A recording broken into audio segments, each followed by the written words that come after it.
Good afternoon. Mr. Nando Crater, CEO of FMIO, Ms. Inja Hutter, Rector of the International Institute of Social Studies, Mrs. Carolina Trivelli, former Minister of Development and Social Inclusion of Peru and current General Manager of Pagos Digitales Peruanos.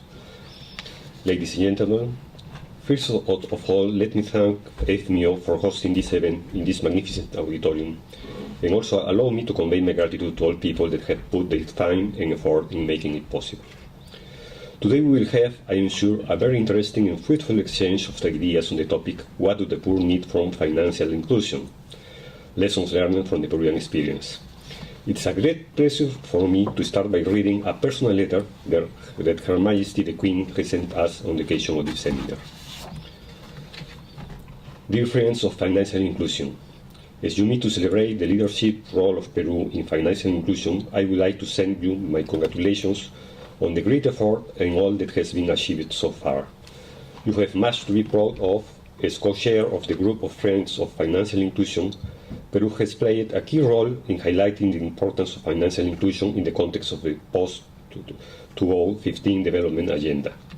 In December 2015, thanks to Peru's tireless dedication, the United Nations General Assembly passed the first resolution on financial inclusion.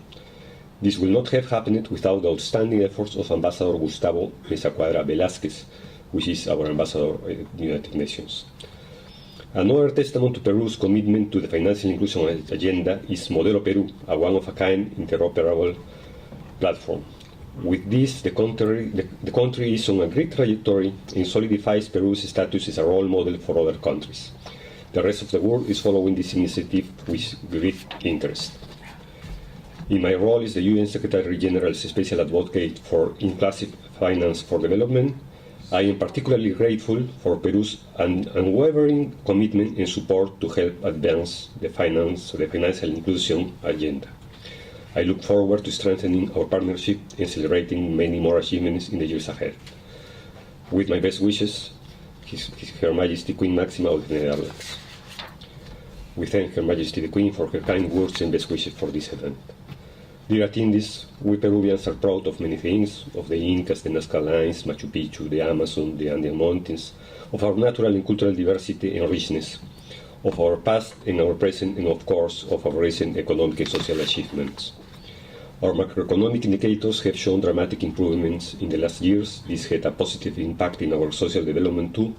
Our share of people living below the poverty line has dropped dramatically in the last decade from 44.5% to 25.8%, while extreme poverty has gone from 13.8% to 4.7%. Some important challenges remain, but social inclusion policies have played an important role in narrowing the gap between the rich and the poor and fostering economic growth and development in Peru above regional average. Financial inclusion, the topic that unites us today, is an essential part of this policy. According to the World Bank, around 2 billion people in the world do not use formal financial service, and more than 50% of adults in the poorest households are unbanked. We decided to take the ball by horns, and confluent factors from both the public and the private sector has led Peru to top the ranks of the global microscope for several consecutive years. The recent approval of the National Strategy for Financial Inclusion by the Peruvian government, with clear and ambitious targets for 2021, is likely to allow us to maintain this trend. This is why we are glad to have here today one of the key players of this evolution, Ms. Carolina Trivelli, former Minister of Development and Social Inclusion of Peru, and the first to hold that position, who can give us an insight of what Peru is doing in making financial inclusion work as a tool for bringing development opportunities for all.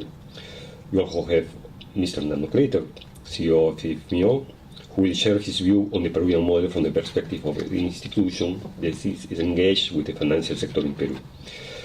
We are also pleased to have a high level of panelists today, Ambassador Gustavo Mesa Cuadra, to whom Her Majesty the Queen has referred to in her letter. Ambassador Mesa Cuadra has come from New York especially to participate in this event, as it is the case of another panelist, Mr. Alejandro Lorca, who comes from the office of the BBVA Microfinance Foundation in Spain. They will share the panel with two distinguished professionals of the field, Ms. Georgina Gomez from the International Institute for Social Studies and Ms. Ranchi van Hegering from CARE International. A big thanks to all of you being here and to the moderators for today, Mrs. Jan de Reuter and Professor Peter Noringa. Ladies and gentlemen, at the end of this journey, as it is normal amongst friends, we will share our views whilst we enjoy some Peruvian and Dutch delicatessen.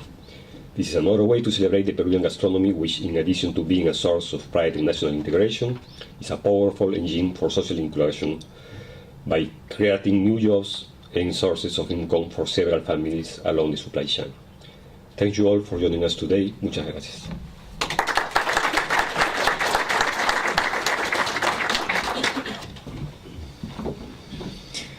Thank you, Mr. Ambassador.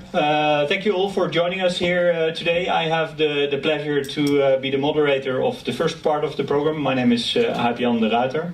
The first part of the program really starts with two addresses. The first one from Ms. Carolina Trivelli Avila, former Minister of Development and Social Inclusion in Peru, and also the General Manager of Pagos Digitales Peruanos.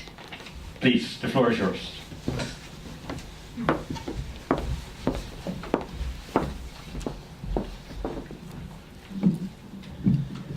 Thank you, Ambassador Nano. Thank you for the invitation. It's a great pleasure to be here today and to be able to share with you what we're doing in Peru about social inclusion, and especially centering our efforts on financial inclusion. Here in the picture, my friend Segundina, she's a woman from Cusco, and she that day just learned how to use an e-wallet. After 20 minutes, she was able to open her e-wallet to do her first cash-in, and she was very happy because now for 15 cents of a dollar, she will be able to send money to his kid that is studying in a different province from where she lives. So she's very happy. She thought that having an electronic way of making money transfers will really simplify her life. Not only to be able to keep helping her kid, but also to make business. Because she lives in Chinchero, and she buys wool to make her handicraft in Cusco. And she has to spend at least 30 soles to go to buy the wool, to give an advance payment, and then the next week has to go back to obtain the wool that she buys there. And now she can save those 30 soles and spend it instead of that, only 15 cents of a dollar, 50 cents of a sol. So she was very happy with the promising news she was hearing that day she was learning how to use an e-wallet. Oops. So Peru has been, for the second year, last year, appointed as the best country for financial inclusion. And this is based in several objective issues. First of all, we have a very good regulator, the Superintendencia de Banca y Seguros. It's a very well-known regulatory body around the world. It's pretty modern. It's all the time learning about what's working in other places in the world and trying to adopt those good practices in the Peruvian regulation. Has an open and sound dialogue with the private sector, and keeps trying to innovate all the time. One good thing that the regulator produced in the last years was approving a specific law to develop e-wallets. And I'm putting a lot of emphasis on e-wallets because I will talk about Modelo Peru, as the Queen has suggested. The law for e-payments and e-money was approved in year 2013, and it was a long process of consultations and discussions in the country, and the final law that was passed in January of 2013 was titled, and the title is very important, Law that regulates the characteristics of e-money for financial inclusion. So the whole regulation was developed to really serve to create a new mechanism to help financial inclusion. A second good issue that helps us a lot to promote financial inclusion is that we have a very good economic environment. Despite the slowing in our economic growth, we still grow. More than 3%, and probably this year will be around 4%, and probably next year too. So that helps also a lot. All the environment for financial inclusion has been consolidated after the development of a very formalized and regulated microfinancial sector that has been growing since the early 80s. And we have a special input for financial inclusion that was the generalization of the issue that every Peruvian that receives a social transfer will receive it through a savings account on its name, on his or her name, at Banco de la Nación at no cost for that person. And that allows us not only to bring the poorest of the poor closer to the banking system, but also we increase the transparency and the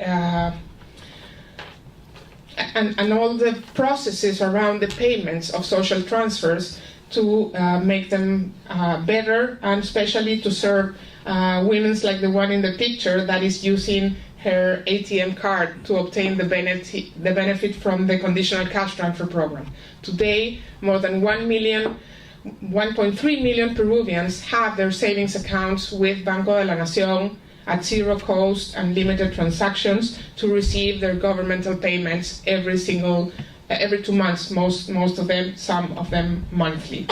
That has been a major change between year 2011 and year 2014. The two measurements of the Findex index data, the 40%, the poorer 40% of Peruvians in 2011, only 5% of them got a savings account. Given these type of initiatives in 2014, that number grew up to 18%.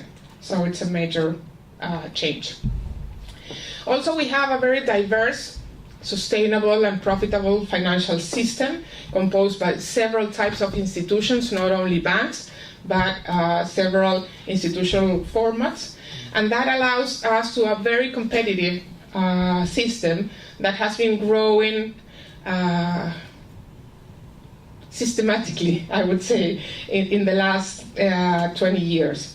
Also, we began improving our financial education efforts, not only from the public sector, which made a big achievement, including in the national curricula the concepts of the major concept for financial education, but also the private and the public sector are doing significant efforts to attend specific groups, working with women, with the youth, with poorer sectors, to increase the potential knowledge of how to work with the financial sector.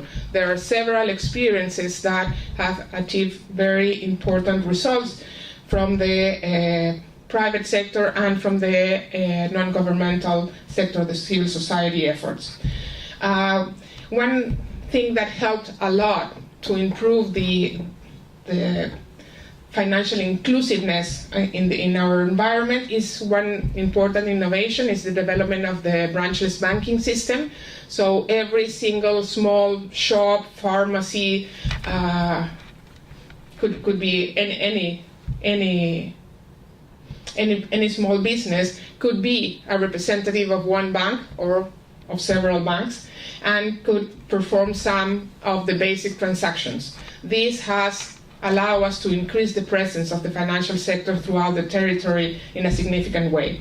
And as I was saying, there are very good regulations, the law for e-money for sure, and last July we approved a national strategy for financial inclusion to really commit the public sector to develop actions to really improve the financial inclusion results. However, as you could see, we've been improving significantly in the coverage and the presence of the financial sector within our economy. The credit above GDP has grown from 16 to 35% in 10 years. However, and with the GDP growing in average at 6% during those years, so it's a huge increase in the amount of credit going to the economy. However, most of this credit went to the usual suspects and is missing for a vast majority of Peruvians. The service points, meaning where you have the option to make at least one transaction, have increased dramatically. This is mainly due to the development of the branchless banking system. So the points of access where you can get really in touch with the financial sector are a lot more closer to the vast majority of Peruvians. However, only half of the districts, which are our smallest administrative unit, have presence of the financial sector. In the other half of the districts, 900 districts, where lives only 20% of the population, there's no one representing the financial sector, not a branchless banking. So you cannot make a payment there. You have to walk to the next district to find a branchless banking or a bank branch or an ATM. And from those 954 districts with presence of the financial sector, in 400 of them, the only financial institution present is Banco de la Nación, which is the public payments bank. So actually the private sector and the microfinancial institutions are very concentrated in the most urbanized places and in only 500 districts. So we still have a challenge to have more coverage of the financial sector in our territory. The data from Findex in 2011 told us that only 20.5% of the adults had a savings account, and that was extremely low. In year 2014, we increased that number almost by 50%, 45%, and we end with 29% of adults with an account. But that is very low. The average for the region is 51, the average for the world is 62. So compared to our neighbors, Colombia, Chile, Paraguay, we are doing fairly bad. So we need to do something. And that's why financial inclusion has been adopted as a major thing we need to achieve in order to really bring opportunities, economic opportunities and social inclusion opportunities for the vast majority of Peruvians. Today, more than 10 million Peruvians are not working with the financial sector. So we need to do something to really serve this big segment of Peruvians. From the public sector, there are a lot of things that are on its way. In February 2014, we create commissions to design and to work out to prepare the National Strategy for Financial Inclusion. And it's a very interesting composition of this commission. The regulatory body, meaning Superintendencia, and the central bank, the National Bank, the Ministry of Economic and Finance, and the Ministry of Development and Social Inclusion. The idea was, again, to work out a strategy for financial inclusion to address social inclusion and development, not only to bring more business to the financial sector. 1 year after, the Ministry of Education was also invited to be part of this commission in order to ensure that kids since early childhood will be receiving concepts and tools to work with financial thinking, not only with financial institutions, but to really develop their financial capabilities. A lot of cooperation came to work with us in the development of this National Strategy for Financial Inclusion that was approved last July. And the strategy had, the usual topics, 7 lines of actions. The main definition was not only to promote access, but to increase the usage of financial services, and financial services that were quality financial services. Quality meaning that are really helpful and are really the ones demanded by the new users. And the strategy set a set of goals that are very aggressive. For our bicentennial, that's the year 2021, we are expecting to move. Remember those bad numbers about financial inclusion? We want to move ahead and move from 29% of the adults with a savings account to 75%. So that's a huge jump. It's very challenging.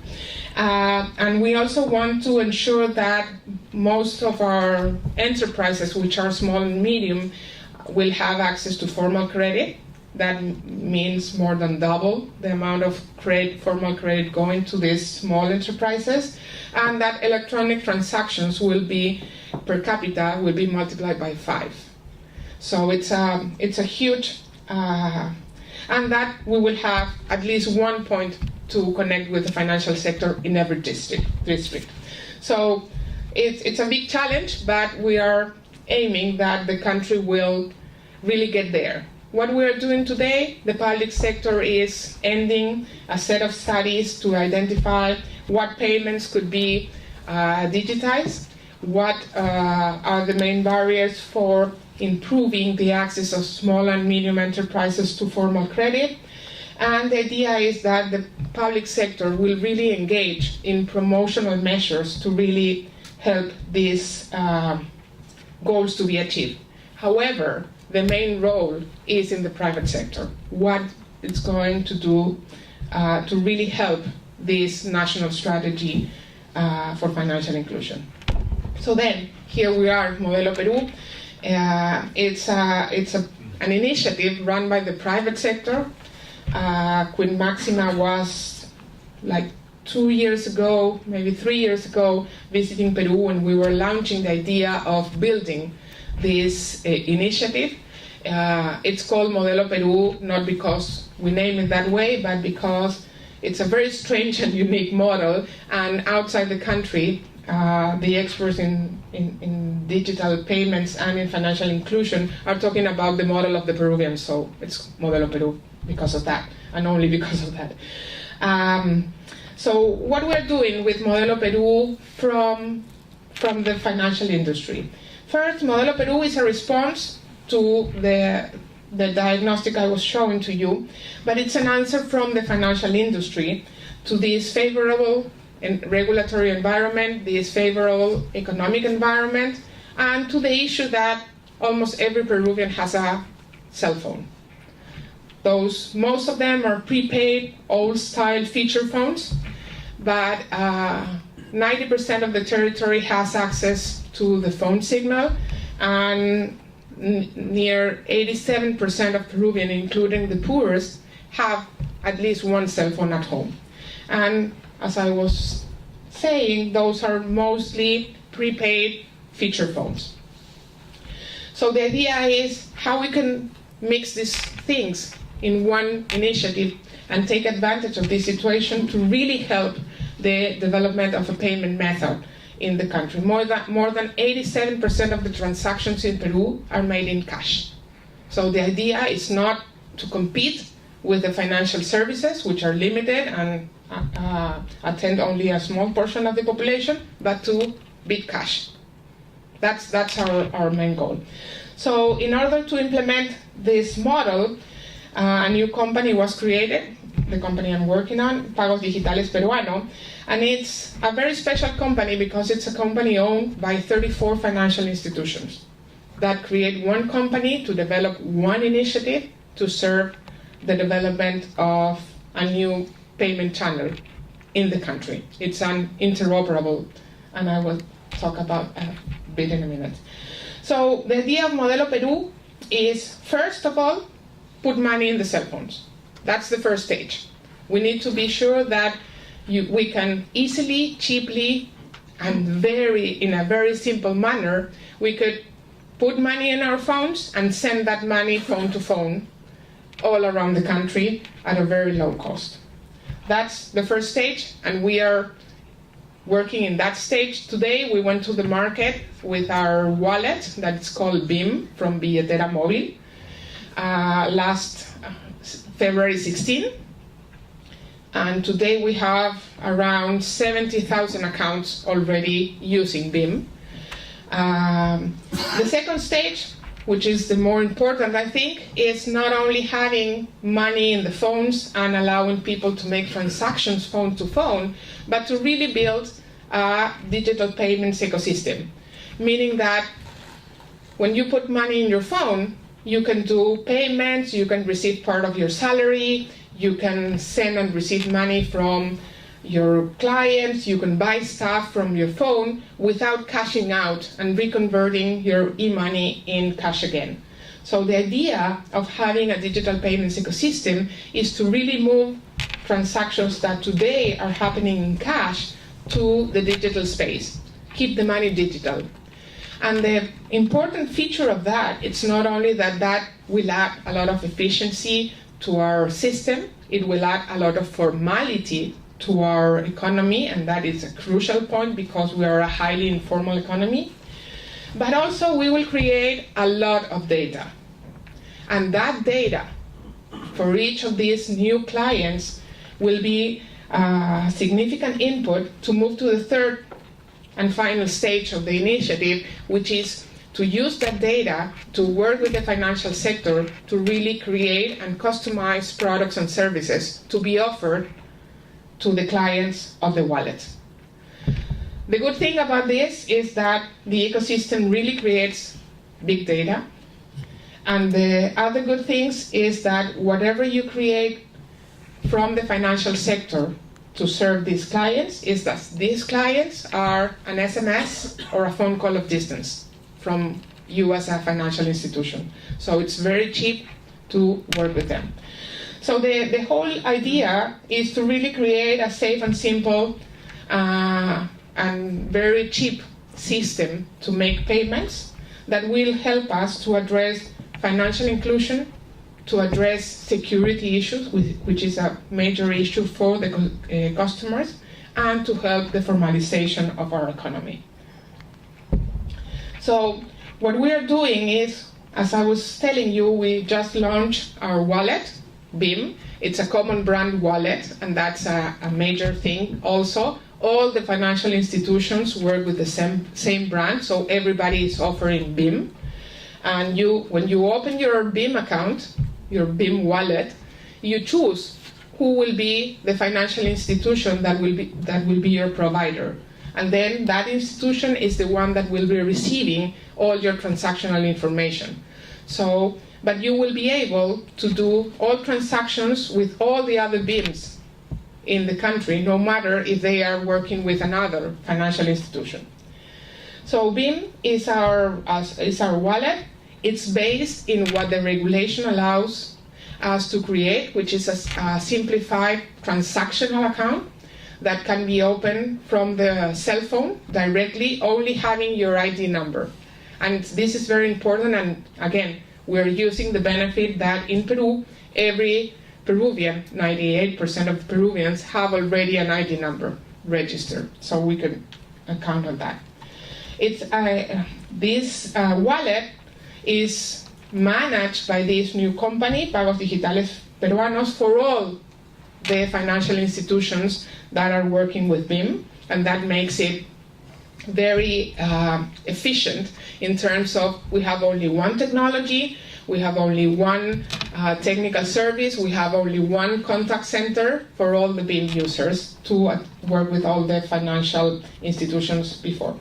We launched BIM with the basic features, just opening the account, putting money in the account, allowing people to withdraw their money, sending money phone to phone, buying top-ups for airtime, and we have one initial payment. You can pay one educational service through BIM. And now we are opening the BIM with this, based on these use cases, to a broader set of use cases. In July, we are beginning the pilot of purchases in stores and B2B, business-to-business system to allow the small shops to pay the big providers like SubMiller and Coca-Cola through BIM, because most of those transactions still in cash.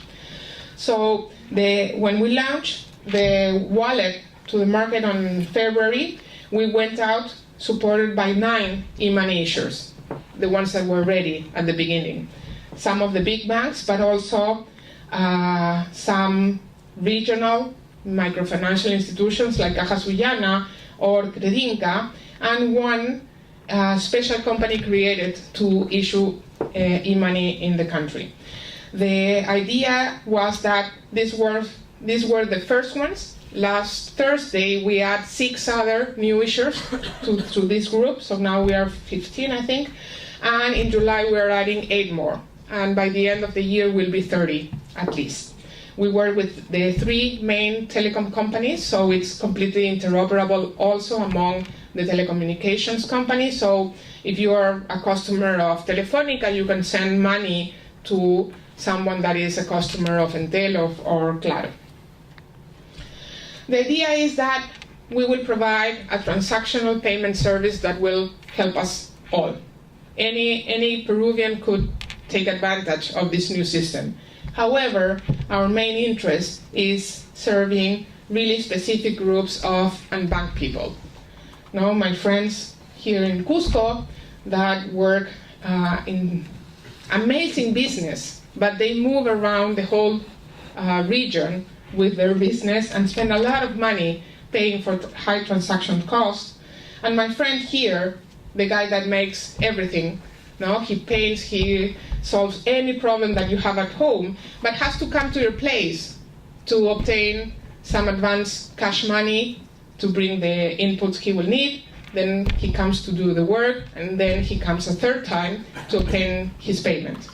We can save this guy at least 8 hours that will allow him to use those hours to sell his services to other customers. So the other group that is quite important is the younger group of Peruvians that it's a huge group and it's highly unbanked, more than the adults. And we think that given that they are very techy, they will adopt a system like this very easily.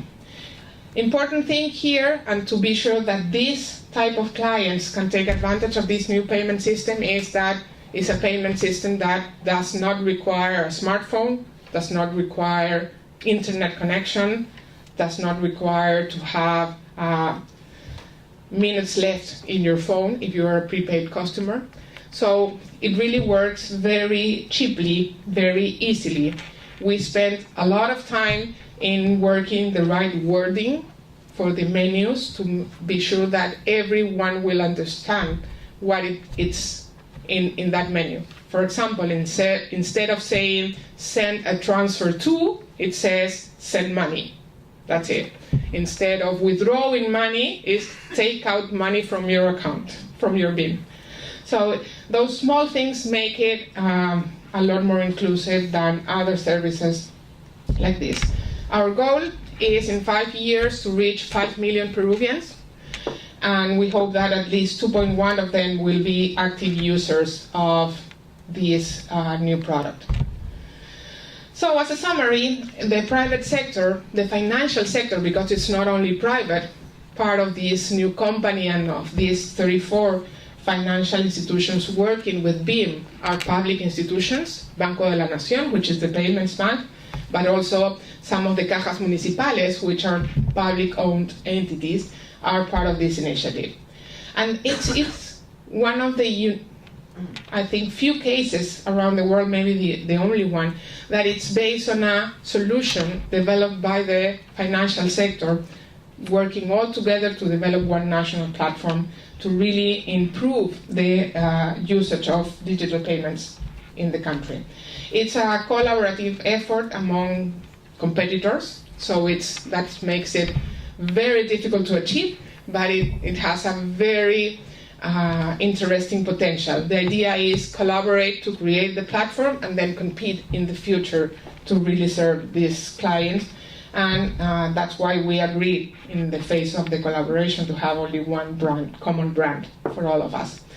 The idea, as I was telling you, is to create first the new challenge to run payments, develop then the digital payments ecosystem, and then to really move to the development of new products and services to achieve the final objective, which is financial inclusion.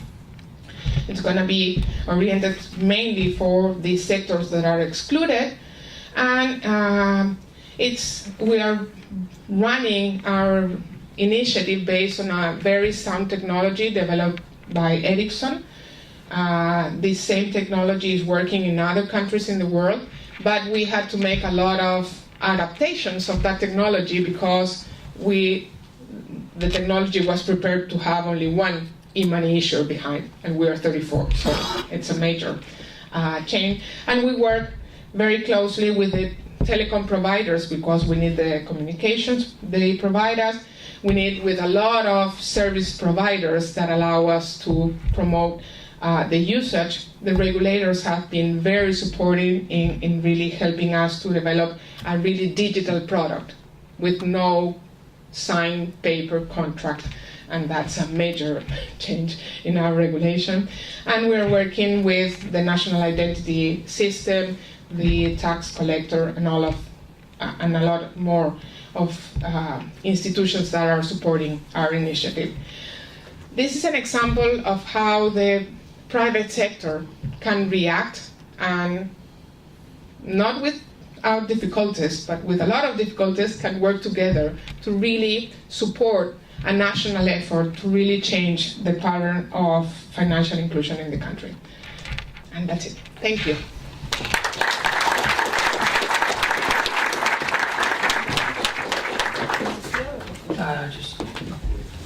Thank you very much, Carolina. It's been very interesting to hear about this experience, and I'm sure there's many questions in the room.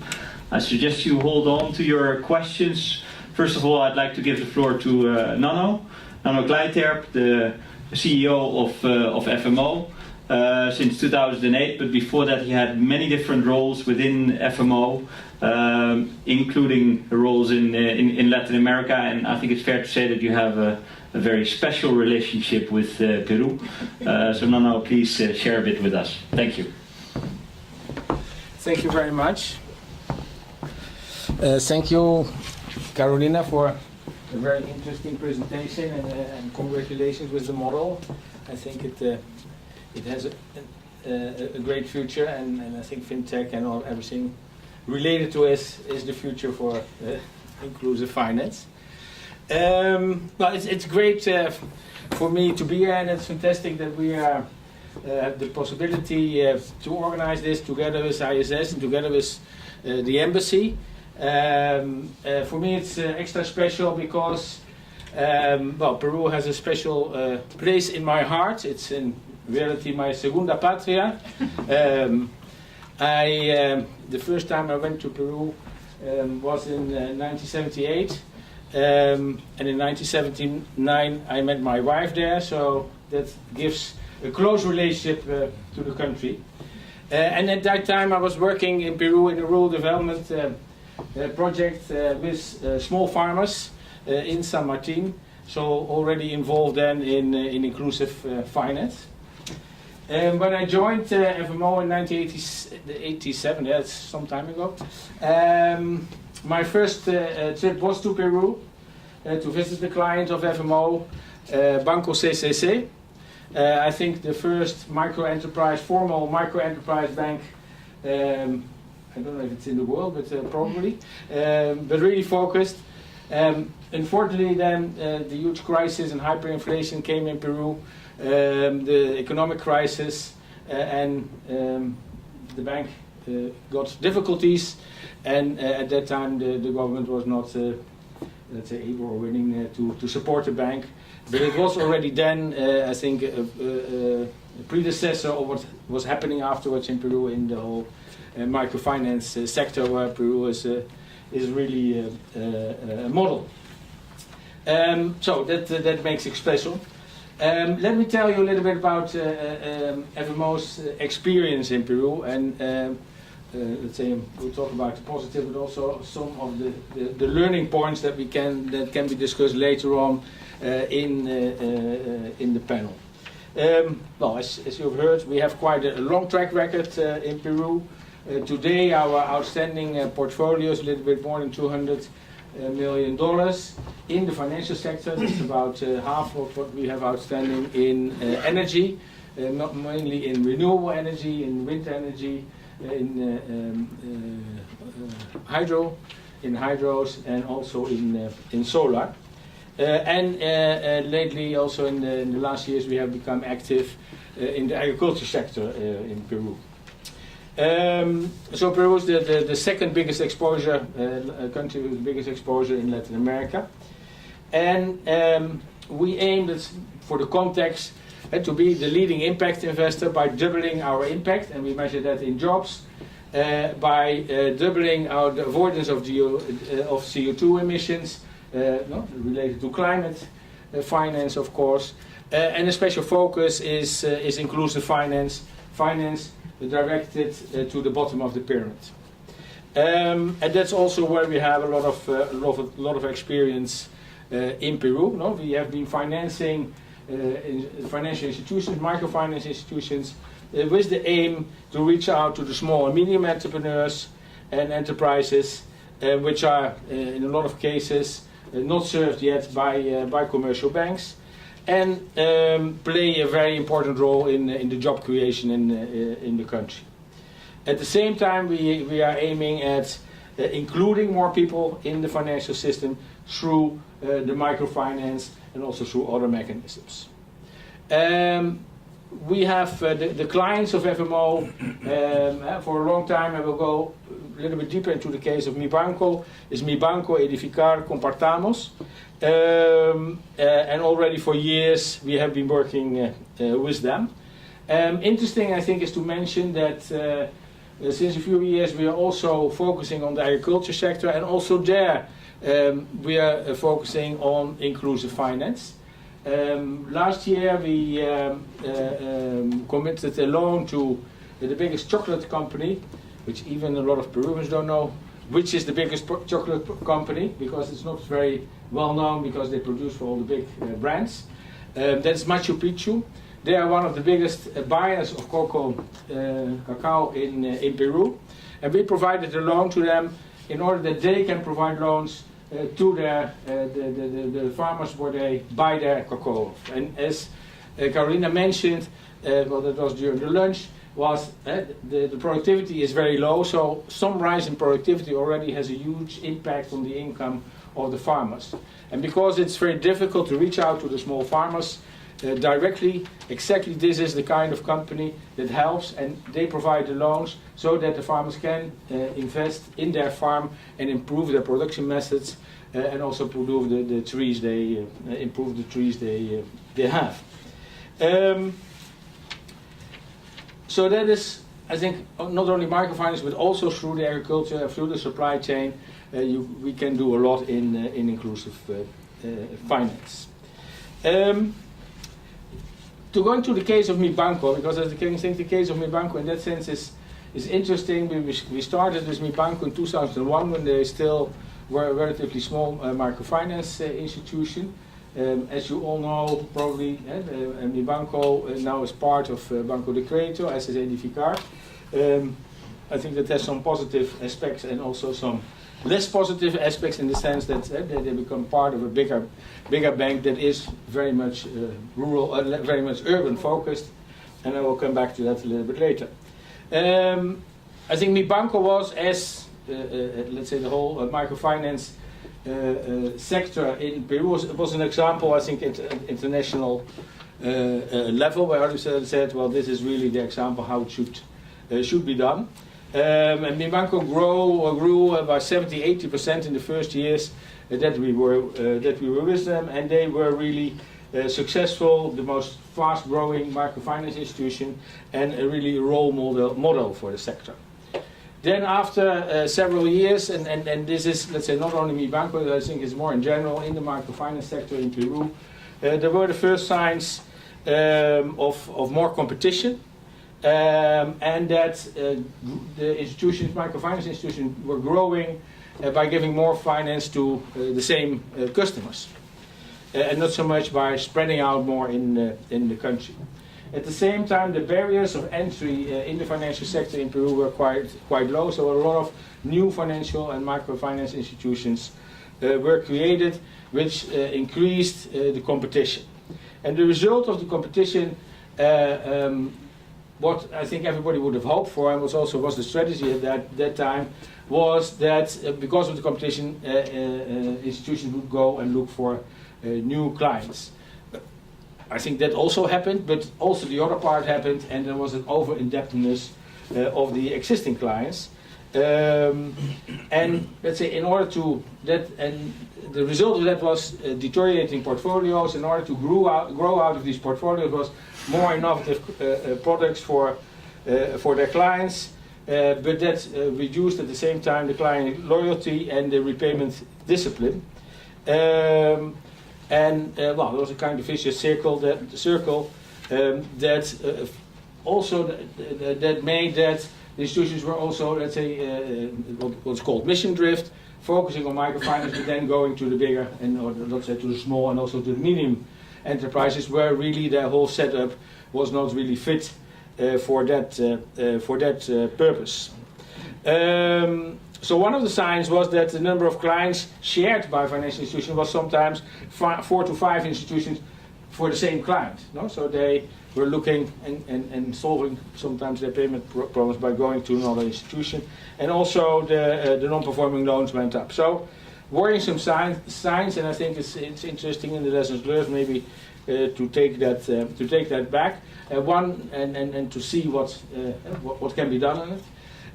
One of the figures also Carolina mentioned, the penetration of the customers of 29% of adults in Peru have a bank account. Then compared to 21 some years ago, so that's really a good progress. At the same time, if you see how much the whole financial sector has grown, and if you see the other countries, as Carolina mentioned, the potential, there's a much bigger potential there, and I think that is very important to tap in that potential. So one of the lessons for us, what we see is that large successful microfinance institutions require additional support and incentives, and also maybe regulatory guidelines to be focused and to remain focused on their mission. And as Carolina mentioned, the National Financial Inclusion Strategy, like Peru, will help on that. Now, I think it's an important instrument to help to identify and support the institutions and get them at the required level.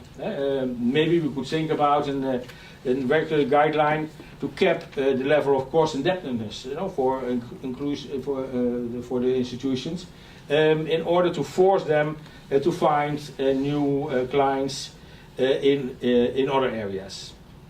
And another lesson is that there was quite an unbalanced growth of the commercial microfinance institutions focused completely on the urban areas.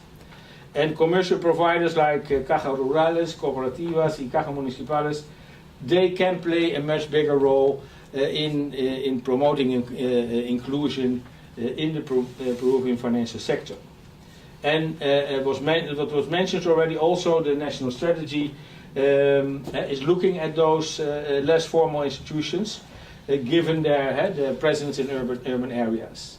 And what they need is, let's say, institutional support to strengthen the institutions. That's important. To improve their corporate governance, because they lack formal corporate governance in a lot of cases, and that is really, in our experience, fundamental to let's say, to create a strong institution and to strengthen their capital. So there is a big challenge in Peru in order to, let's say, to promote more inclusion and to really get larger groups into the financial system. Being for a long time already active in Peru, we see that also for FMO we can set next steps. And our, let's say, purpose, our objective is to expand our activities through investment more in innovative, inclusive business models. And in that way to support these developments. And we are looking for new angles that allow us to contribute to the further reduction of informality of the livelihoods, and for business activities of low-income households, entrepreneurs, producers, Also women, there was, as Carolina mentioned, still are lagging far behind if you look at the statistics in financial access. Let's say that I think the ambition to get to 50% of bankarization in 2018, even 75% in 21, is a very good and very high ambition and very important. And we would like to see how we can help to reach those ambitions by supporting institutions like we recently have been done, as Accesso Creditizio. Fabian and myself visited them a few months ago. And they really invented a new business model, which I think is very interesting. And where Modelo Peru also could be very helpful, by the way. Really on the taxi business and having also using technology, being able to follow where the taxis are and giving them a full service, and in that way making a business model which works also for the drivers and helps them to build up a good business. And another one which you will hear much more about a little bit later, that's Confianza from the foundation of BBVA. Because they already started a long time ago, spreading out much more to the rural areas, were the front runner there, and also there we see those kinds of institutions that's also using technology, giving tablets to the loan officers, which I think is other steps forward. Is very interesting for FMO to be able to support those kinds of institutions. And as Carolina mentioned, technology will be key in the future developments in the financial sector, not only in Peru, I think worldwide, and crucial for inclusion. So I'm really very glad to be here, very glad that we can share our lessons, and looking forward to a very interesting panel later on. Thank you very much.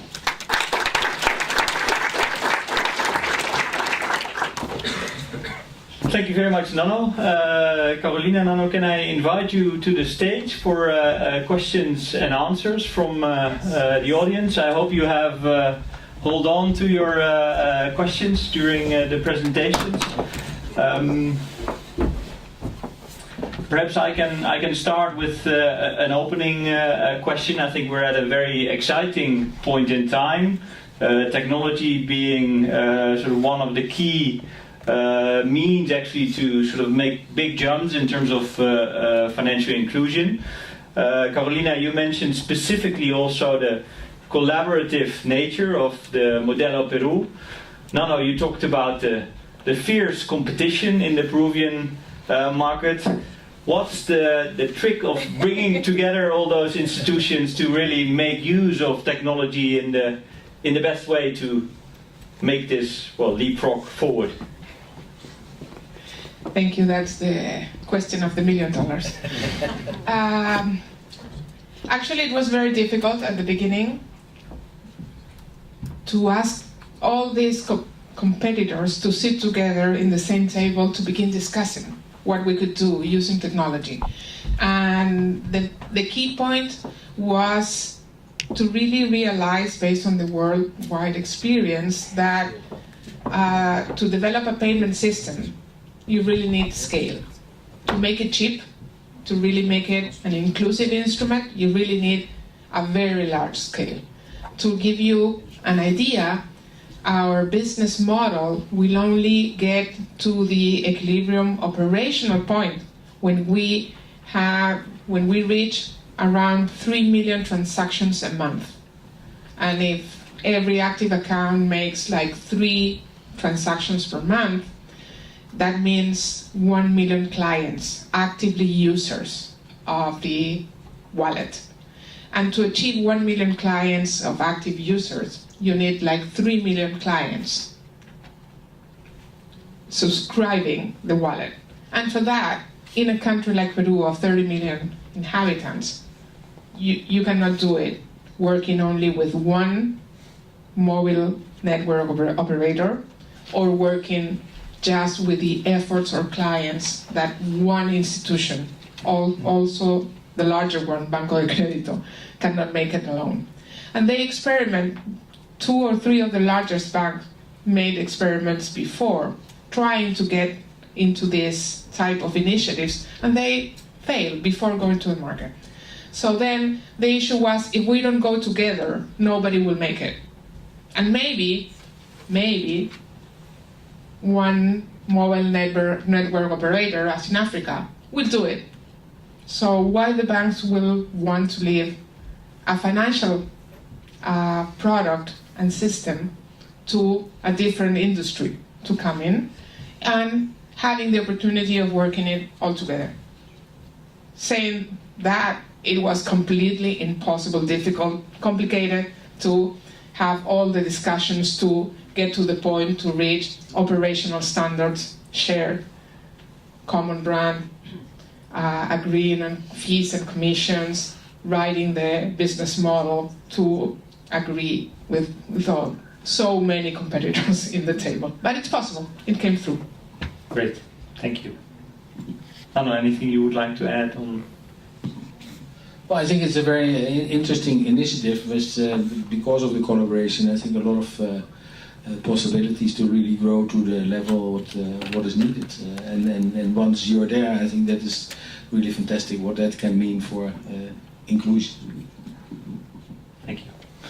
I would like to open it up for questions from the audience. If you have a question, then please raise your hand and we'll make sure that you get a microphone. Hello, my name is Gemma Casino from the Amsterdam School of International Business. I have a question to you, Carolina. A very practical question. What do you do when you lose your wallet? Nothing, you never lose your wallet. Your wallet is tied to your national ID number. So if you lose your phone, which is the instrument to get access to your wallet, once you cancel your phone because you lost it, and you always notice when you lost your phone, usually you recall that you lost your phone more rapidly than if you lose your debit card, for sure, because you'll notice instantly that you don't have your phone.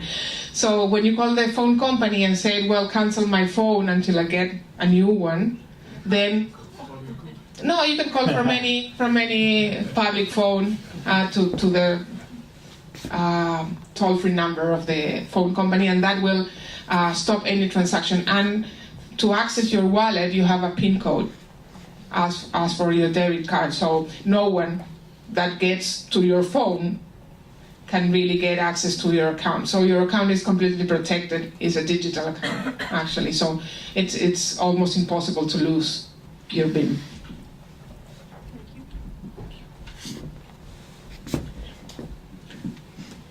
I think the microphone needs to come from the other side.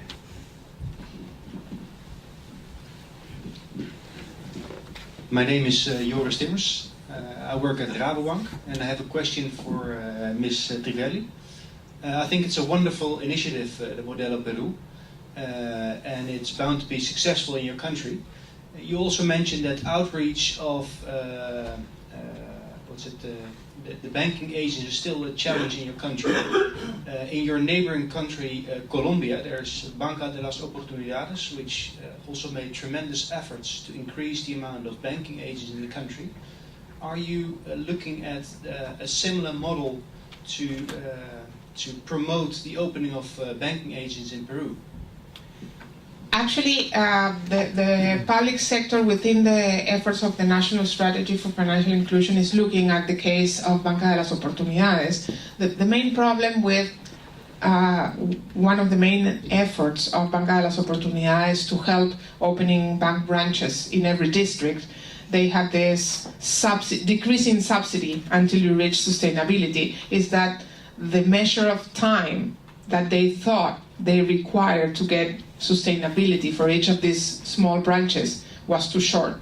So they are doing some studies to really learn how much time you need to provide a subsidy, and it's going to be very difficult to pass through the Congress a subsidy to the financial sector. So we are trying to work some additional ways to support the usage of financial products at those districts to allow the branches to become profitable sooner. Since it's close by, My name is Pim Engels. I work for FMO. I also have a question for Carolina. Sorry, and Nano. My question is, in the list of parties that are part of this national strategy of Peru, of really implementing it, there's a lot of public entities. And it mentioned also joint private sector, and I forgot the second part of the bullet. So my question is, to what extent do you feel the financial institutions, and not just the usual suspect, but also the cajas and the IPIMES, are taking sufficient responsibility and ownership of pushing up this 29% to 75 or 51% in between?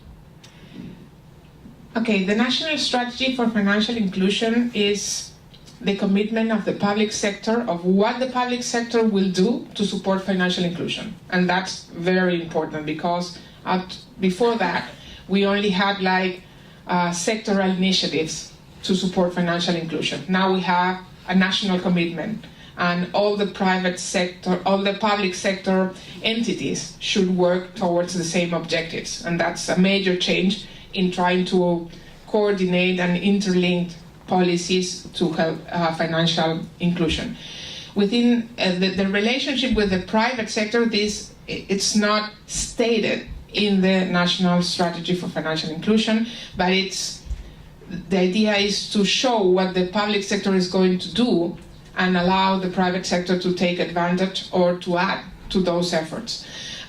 They have created 7 working groups, one for each of the working lines of the strategy, and in those groups the private sector participates, and they work out all the initiatives that both public and private sector will undertake to support the achievement of the national financial strategy. So I think it's not an enforcement document, but it's the guidelines that everybody today knows what the public sector will do, and in these working groups the private sector commits. And most of the commitments are based on ongoing initiatives and in ways of increasing the coverage of those initiatives. For example, some NGOs like CARE or Proyecto Capital, which are doing a lot of stuff in financial education or in working with specific groups to help their financial inclusion, are invited to those working groups too. So it's not only the private financial sector involved in these initiatives. I have a question where I can bridge also to another later. My name is Klaas Molenaar. I work at the Hague University, but I also have a very special relation with Peru. Looking at both presentations, there is one keyword that you mentioned, Carolina, that's financial education. And that also leads to, I should say, a better countervailing understanding of people. What are the implications of financial transactions? What I noticed in Peru is that people become more and more aware of the implications of, for instance, over-indebtedness. And some of the MFIs are starting to enter into the rural areas with their same urban models, but the people in the rural areas understand already that they do not want that product. At the same time, in the urban areas, you also see that people are also aware that what they were entering into before is not really into their benefit. And it might well be, but that's, I think, maybe the challenge, that the financial education leads probably also to people running away from the microfinance institutions that are continuing with old models and old approaches, reaching out to the poor. Mi Banco, when it took over ATV Car, is still lending out to 48, 52%. And I think that people have seen it also already in rural areas, they don't want it. And also people in urban areas don't want it. So we have here a very interesting challenge for financial inclusion. The moment you start educating people, they become aware of the limitations of the products they have received before. So it's a question to you and to Nano, how you're cooperating to also innovate in the urban area, that the lending becomes also more inclusive and not exclusive. Or excluding. Thank you. That's an easy one.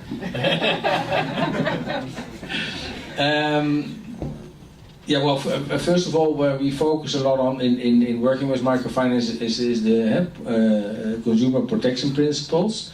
So working with the institutions, exactly what you say, to get a better financial education and that their clients really understand the products that are provided. I think in general, high interest rates in microfinance is still a big issue, no? Because where is the limit that you're helping somebody really to progress and to increase income, and where it's not possible anymore to make a return. So that's, I think, the easy way out there is lowering the transaction cost, and that's because of the digitalization and Modelo Peru. No? Because I think that's really the only way out to really lower the transaction cost. And Carolina mentioned the figures. Well, you see the same in Kenya and Tanzania, where transaction costs go really down, and then the interest rates also can become lower, because I think it's a challenge for microfinance institutions. That's the big challenge for microfinance institutions, to lower the interest rates, and the basis for lowering the interest rates is lowering operational costs. I would add that it's bad for the financial business, business as usual, when people knows and have the chance to say, well, that's not the product I need. And I think it's very good for the country and for the people to be able to make that decision.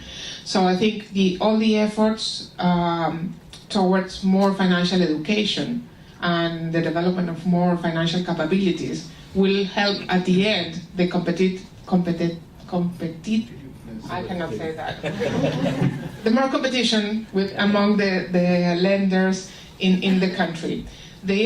Some of them are facing problems in some urban areas today, because there's so much bad competition, and then they have to improve. They have to develop new products. I'm very sorry for them, but they have to change their model.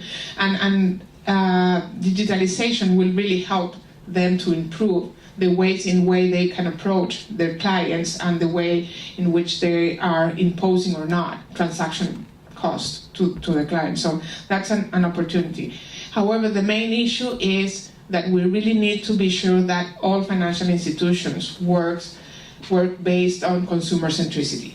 The customer is the center of this business, and not the business model of the company. So we need to keep pushing that way, and in that sense, the institutional support for financial institutions is crucial, because we really need to make this shift in the way they are reading the clients and the market opportunities. It's not a question of making a high profit in one transaction, but making small profits in all transactions. So I think there are very good chances of moving ahead and having this highly competitive market in the country will move us to a better quality supply of products in the long term. If not, they will die. So they will have to change. Thank you, Carolina. With that, I would like to wrap up the first part of the program. I know there's more questions, but I think this afternoon there will also be the opportunity to ask more questions also during the coffee breaks. I think there's two sort of key takeaways that I took from this. Technology, I think, can help in many aspects.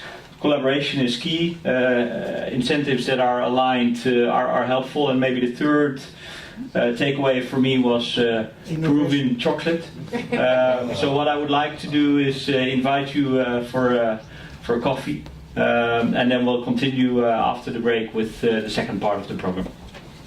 Thank you.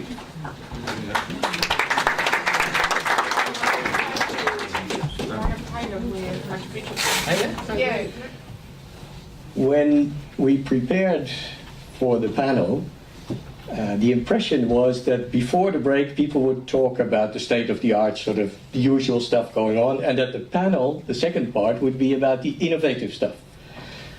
However, I think my conclusion from the state of the art was that everybody's trying to experiment. But nevertheless, our task now for the panel is to deepen that in different bits and pieces. And I'm very happy that we have 4 distinguished speakers. We agreed that they would each have an introduction of around 10 minutes. And if they go beyond 11 or 12, it is my job to stop them. So if you see me getting restless, that's what is happening. And we also agreed that since their stories build on each other, the sequence is not random. We thought it best to keep the questions and the discussion until after the 4 presentations. However, if there is one very urgent question for clarification about a specific presentation, you can ask it. But if you then start expanding, it is my job again to cut you short. Yeah? So we do the general discussion after the initial presentations. Then it is my honor and privilege to introduce the first speaker, Ambassador Gustavo Meza Cuadra, the permanent representative of Peru to the United Nations. The floor is all yours. Good afternoon, ladies and gentlemen. I would like to first thank the organizer for this invitation, FMO, and also the Institute for Social Studies, and my colleagues at the Mission of Peru here at Netherlands.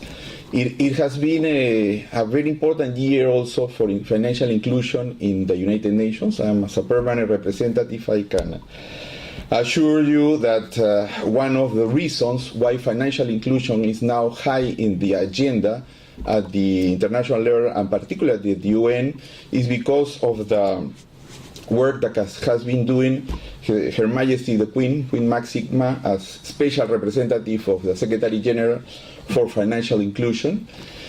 2 years ago, she suggested the possibility of organizing a group of friends on financial inclusion at the ambassadorial level at the UN. And we, with countries like Indonesia and Tanzania, chaired this group since that time. And we have been dealing particularly with what is called the 2030 Agenda. As you probably know, the UN has established new goals for sustainable development for the next 15 years. These goals replace the previous goal called the Millennium Development Goals that were from the year 2000 to 2015. This time the agenda is more ambitious and it's a universal agenda. It's not only dedicated to poor countries, reducing poverty alone, but also it's an integrative agenda, but it includes the social aspect, the economic aspect, and the environmental aspect. So for the past 2 years, we have been in the UN discussing this agenda. As you can imagine, it's extremely difficult to make these agreements. Our dear friend Carolina was mentioning how to put in agreement 34 parties. We at the UN discussed among 193 countries with different perspectives and different interests. So it was extremely difficult to get this agreement to have 17 goals, the Sustainable Development Goals, and 169 targets. So our role first was to have a very ambitious agenda, but also in the case of financial inclusions, we needed to include the issue of financial inclusion in the goals and targets. And a group of friends among 35 countries that are very much interested in financial inclusion lobbied very much to other countries. We prepared seminars, discussions, and we had the support of Queen Maxima's team at the UN and for the technical aspects. So we were, I can say it, very successful in this purpose, because the Sustainable Development Goals include in several goals, almost in 9 goals, the issue of financial inclusion. Because it's clearly one of the ways to alleviate poverty, reduce inequality, gender issues. So it's an aspect that several countries consider as a key aspect. So we included in these 9 goals and almost in 10 targets specifically mention the issue of financial inclusion. I can refer, for example, in the SDG 1, which is the reducing poverty, and target 1.4 specifically says, end poverty, and by 2030 ensure that all men and women have access to financial services, including microfinance. Or in SDG number 8, target 8.3, and target 8.10 says, promote sustained inclusive and sustained economic growth, promote develop-oriented policy, including through access to financial services, strengthen the capacity of financial institutions, and to encourage and expand access to banking, insurance, and financial services for all. And we have, as I mentioned, 10 of these specific targets to increase financial inclusion among our countries. So we committed very much on these issues, but we didn't stay there. We also participate actively in what was called the Addis Ababa Conference on Financing for Development, because it's easy to establish targets, as you can imagine, goals and targets. The difficult part is to have all the means of implementation of these targets, and basically financial support, not only from governmental support like cooperation we receive from, but also the private sector and the philanthropies. And this big conference in Addis Ababa was concentrated in that, financing for development. And this document, a very long document, has several paragraphs related to financial inclusion that build on the SDGs, but also include other commitments. For example, in this document, it clearly states that we, the governments, committed to have financial inclusion strategies. So it has been also a very important step. But we didn't stay there also. As a Peruvian government, we decided to present last year a resolution at the General Assembly. We at the UN make decisions through General Assembly resolutions. This is the highest body at the UN, and we decided to highlight the issue of financial inclusion, approving a single resolution on financial inclusion for sustainable development. It was approved unanimously last year on December 2015, and this resolution will allow us to evaluate each 2 years how in different levels, not only at the UN, but other institutions, are improving financial inclusion in the world. But additionally, because of these targets and goals, the system has mobilized itself. And now the system has created a multi-party task force on financial inclusion. So the different organs, you can imagine in the UN, we have the UNDP and several others, and team up with World Bank, the International Monetary Fund, and several others, and they have produced a document, a very important document. It's called Monitoring Commitments and Actions. So we are not only declarative as before, we are going to follow up and need this implementation. And this has a chapter specifically referred for financial inclusion. So again, this was possible by the support of the Special Representative or Secretary General for this issue, but also because several countries as Peru, as Tanzania and Indonesia team up to include this in a very ambitious agenda that each year will be following up and reviewing how this important issue is implemented in our different countries. So thank you very much, and I will be open to any question you have. Thank you. Okay, thank you very much. I think that was very clear. Am I right? Good. So then we can go to the next speaker, and that we save more time for the general discussion later on. The next speaker is a colleague of mine from the Institute of Social Studies, Dr. Georgina Gomez. The floor is yours. Okay, thank you. Yes, that's a bit better. So I would like to talk about the financial lives of the poor outside banks. How does this work? Yeah. So there is financial inclusion beyond banks and banking, because it sounds like an invitation to innovate more. The assumption was indeed that the first panel would talk about the state of the art. This is an invitation to go even further. And I would like to show precisely that the financial lives of the poor is incredibly lively and pretty much invisible. And this is why I called it Beyond Banks. Well, as an academic, I'm going to start with a definition. What is it that we're talking about when we say financial inclusion? Well, enabling affordable access to formal financial services, which is payments, savings, credits, insurances, remittances. Financial organizations intermediate precisely for a fee the supply and demand for money among actors and across time and space. Well, this leaves me with a few questions. Formal, money, and what are we talking about? Payment, saving, credits, insurances, remittances. So this is one first list of the financial lives of the poor. I'm sure I've forgotten things here. But when the poor people save, they save at home, they save with somebody outside the home so that they take away the money and they cannot spend it. They save in all sorts of assets like a goat, because that's something that can be sold at a later point. What is called the merry-go-round, somebody takes a bit of money each month, and then at the end of the month or consecutively, different members get it. ROSCAs, AXAs, all sorts of acronym. Saving cooperatives, that's the most formal one that you would see in this list. They do take credit, although not from banks. They take credit from family members, from pawnbrokers, the so-called mutirao in Brazil, but it will have, I'm sure, different names in different countries. Contract farming, again, that's the most formal one perhaps. The local lender, which tends to be most of the time informal.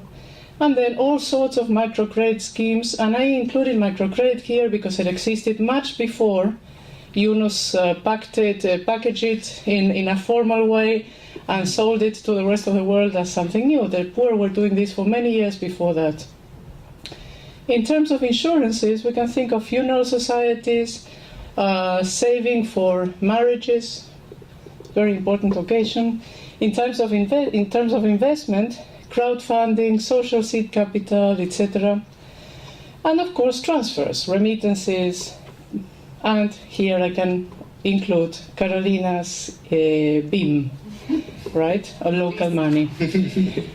Local money is my main area of expertise, so I'm going to refer to this one. But my first point is there's a lot of finances and financial life going on outside banks. My question is, how can banks get there? And then I underlined the word money, because at this point we need to ask ourselves, okay, so if banks intermediate money, then what is money? The question is pertinent, and thanks to the financial crisis, more and more people are starting to ask this question. Why? Because economics in page 2 would define money as anything that is used for 4 basic functions.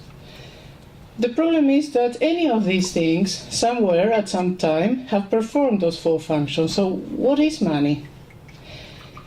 And the question is important because we believe, or the mainstream story that we get in the page 3 of the economics textbook, is that finance is something that came after the invention of money. Yeah, I'll put it in my definition. Banks intermediate money.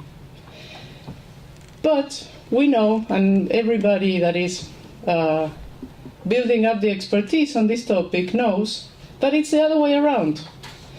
Because there has been credit in the world much before there has been money. So that means that if people have credit, then money is this little piece of paper, or cigarettes, or cowrie, or coffee beans, or something else that represents this credit, this trust among people. So who can create money? Well, the story we know, everybody knows it, is that governments create money. They create debt, and then banks distribute it, etc., and then the government recollects this debt as tax. This is the known story, so I won't stop there. This is the other story we know. Banks create or multiply money. They get a fee for this, of course. They distribute it in the form of credits, and so on. But then there is the money that comes from third sectors, in which they monetize trust among people. It's based on resources, the main resource is actually trust, agreement, people thinking that as long as they can buy and sell something from each other, they are okay. And the idea of this, where do we get this idea? From something called the circular economy. The main father of this idea is actually Schumpeter, but I've seen last week that the municipality of Amsterdam has reworked this for the city of Amsterdam, unfortunately in Dutch, but otherwise this would be read widely. So if we talk about the circular economy, as long as each one of us buys from each other, we don't really need to cash. This is the principle of the BIM, actually. If people don't need to go back from their mobile accounts into soles, then we don't need soles. Soles is this idea, this symbol in which we count things. Why? Because it keeps on circulating. So as long as we can build this in any community, this circle, we are fine. Do note, of course, that the circle can finish in recycling, reusing waste and rubbish. I can talk about all sorts of schemes from anywhere in the world that use this principle. Wirbank in Switzerland, in which small and medium enterprises, I'm talking about Switzerland, not exactly a poor country, small and medium enterprises lend money to each other, and they are fine because they buy also from each other. So they don't need Swiss francs. Or we can talk about Brazil, or even the Bitcoin, which is an idea that has even less real existence than any of these other pieces of paper. The new kid on the block is Nantes in France. This one has started last year, and it includes the municipality of the city of Nantes. And what they do is simply they are part of this complementary type of money. Bristol pound, very much publicized. The mayor of Bristol in the UK has agreed to get his salary paid in the Bristol pound. He doesn't need British pounds, he said, because most of what he buys from the local shops and enterprises. So as long as they accept it, he can accept it. And this is the one of Amsterdam. If anyone feels curious enough to go to the east of Amsterdam to have a look how it works, they also pay in these banknotes called Makkie. Makkie is easy, right? Very easy. Very easy. So I can have my bike fixed for this Makkie as long as it takes 1 hour of somebody's time. Yeah? Curitiba, they've been doing this for about 30 years. They recycle, waste has value, so they can keep on recycling for this type of complementary currency. And actually Limburg has copied a very similar scheme, Limburg, Belgium, not Limburg, Netherlands, in which people that recycle, they get these very nice notes in an e-portemonnaie, something like your BIM in another language, and with that money they can take a bus, go to the cinema, and so on. The cinema accepts this money, so again, as long as somebody accepts it, I can accept it. This is the case, of course, this is my case in Argentina, my previous life, in which all these very nice pieces of money, of paper, circulated as money. 2.5 million people survived the crisis using all these very nice types of money.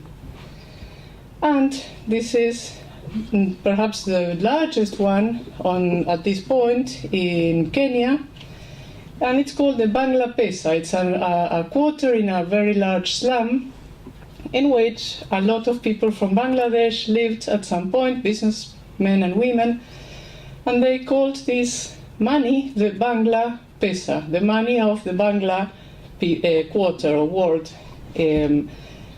This whole thing was started with a donation of 2,000 euros, that's it. And they managed to do the following. all sorts of small entrepreneurs that now have means of living. People that had absolutely nothing and that they managed. Oops. Oh, the last one is not there. But I wanted to show how they managed to put together a circle in which women can pay fees. The school is at the middle of this circular economy that, well, if you had a bit of imagination, you would see a circle in this white screen. And a very important part of this circle is the school. And this has multiplied. There are 3,000 micro enterprises at this point that transfer money in something that is not the Kenyan shillings. But the school accepts it, the school pays its teachers with this, so it circulates. So what I'm trying to say in the white screen, again, please have some imagination to believe me that it was there, is that there is a lot more going on in terms of financial life, the financial lives of the poor, that it looks like this actually, financial lives of the poor. It's very invisible, but it's definitely there, and it's absolutely massive.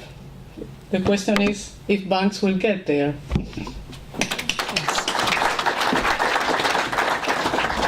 Okay, thanks very much. So we started with coming down from the UN system, and then we had a presentation on all these financial systems that we don't know whether we call them part of the financial system, or at least they are not part of formal or even informal aid-related financial systems. And now we are going to do two short presentations on the middle ground, on what happens in terms of interventions and also in terms of FinTech links to these interventions. So if I look at the screen, we have reversed the order as it was in the minds of the organizers. So the next presentation will actually be by Rijntje van Haringen. And she's the manager for Business Development and Women Empowerment Program of CARE International. And I guess it should not be too complicated to forewind and then rewind. There we are. Okay.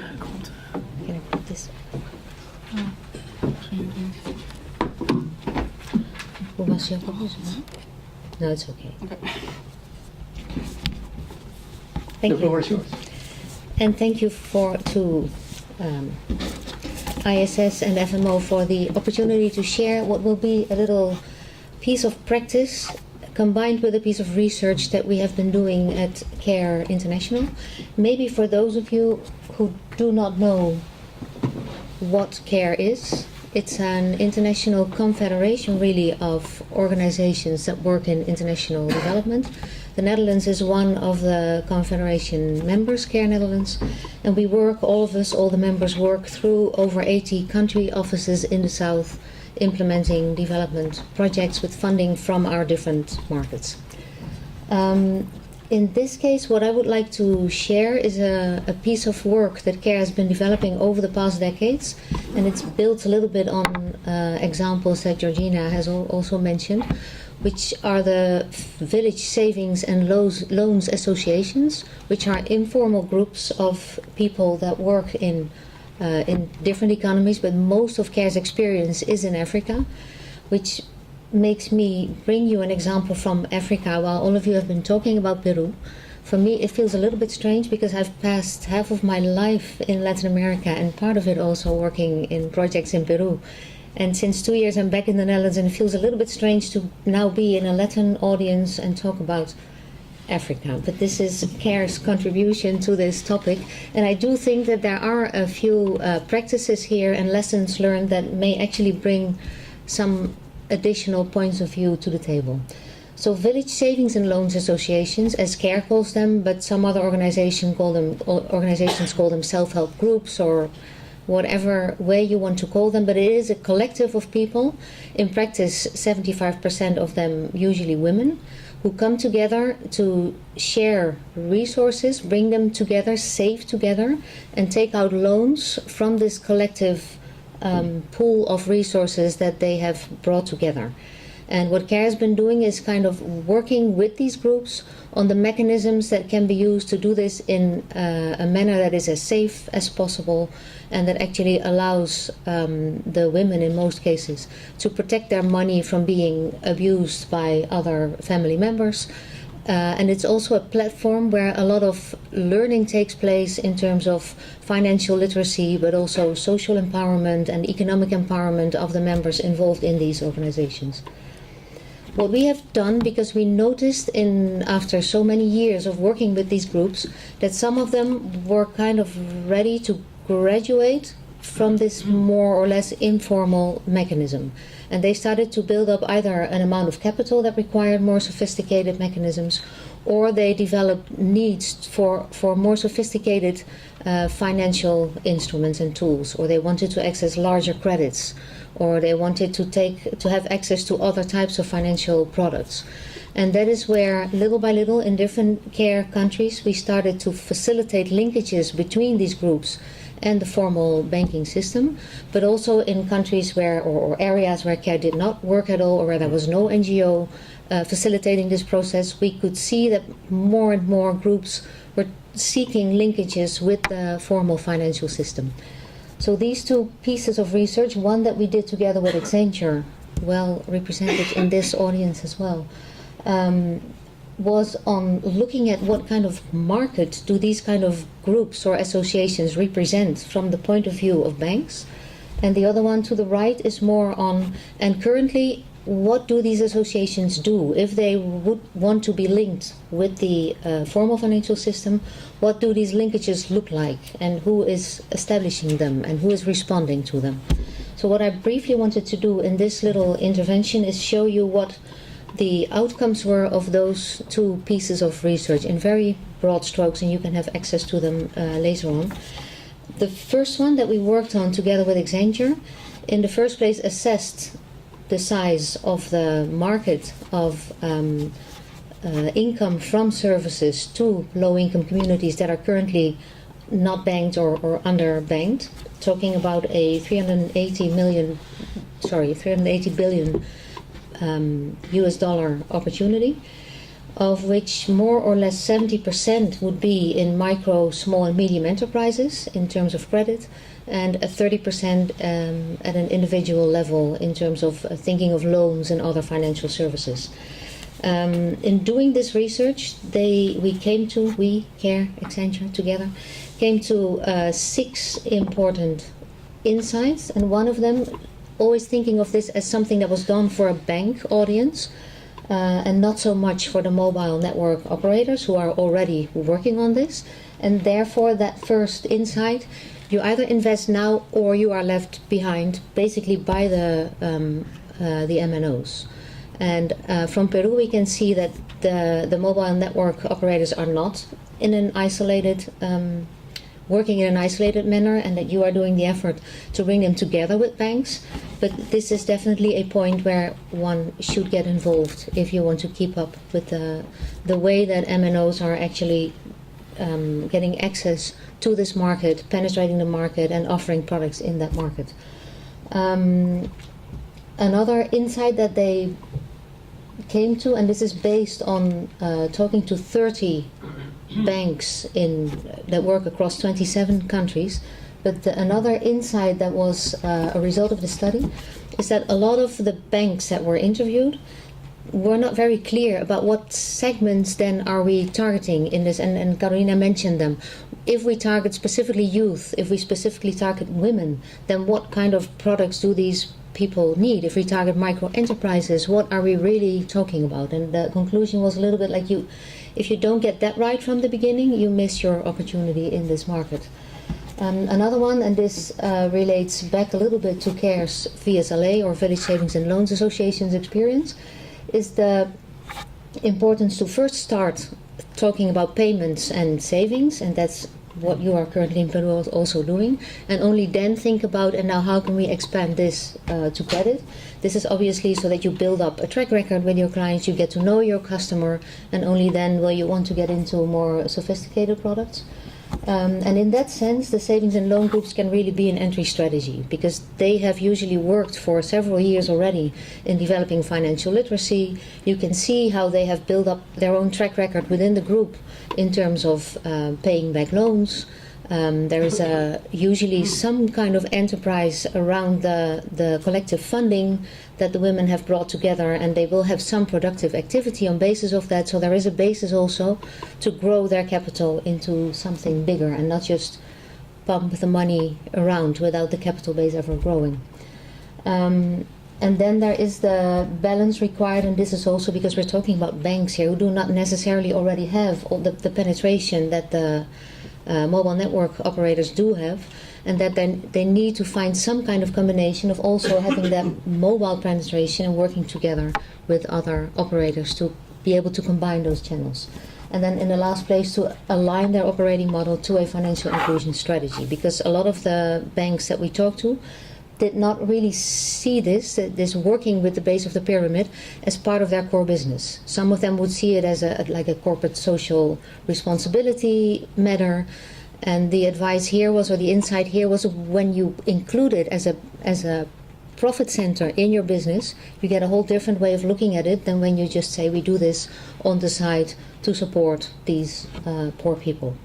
That about that study. Then parallel to when we were working on this with Accenture, with Barclays Bank, we were looking at the current linkages that are already happening between these savings and loans groups and different financial institutions. So for this study, we again looked at, let me check how many countries. This was mostly focusing on African countries, because that is where most of the VSLAs have been formed.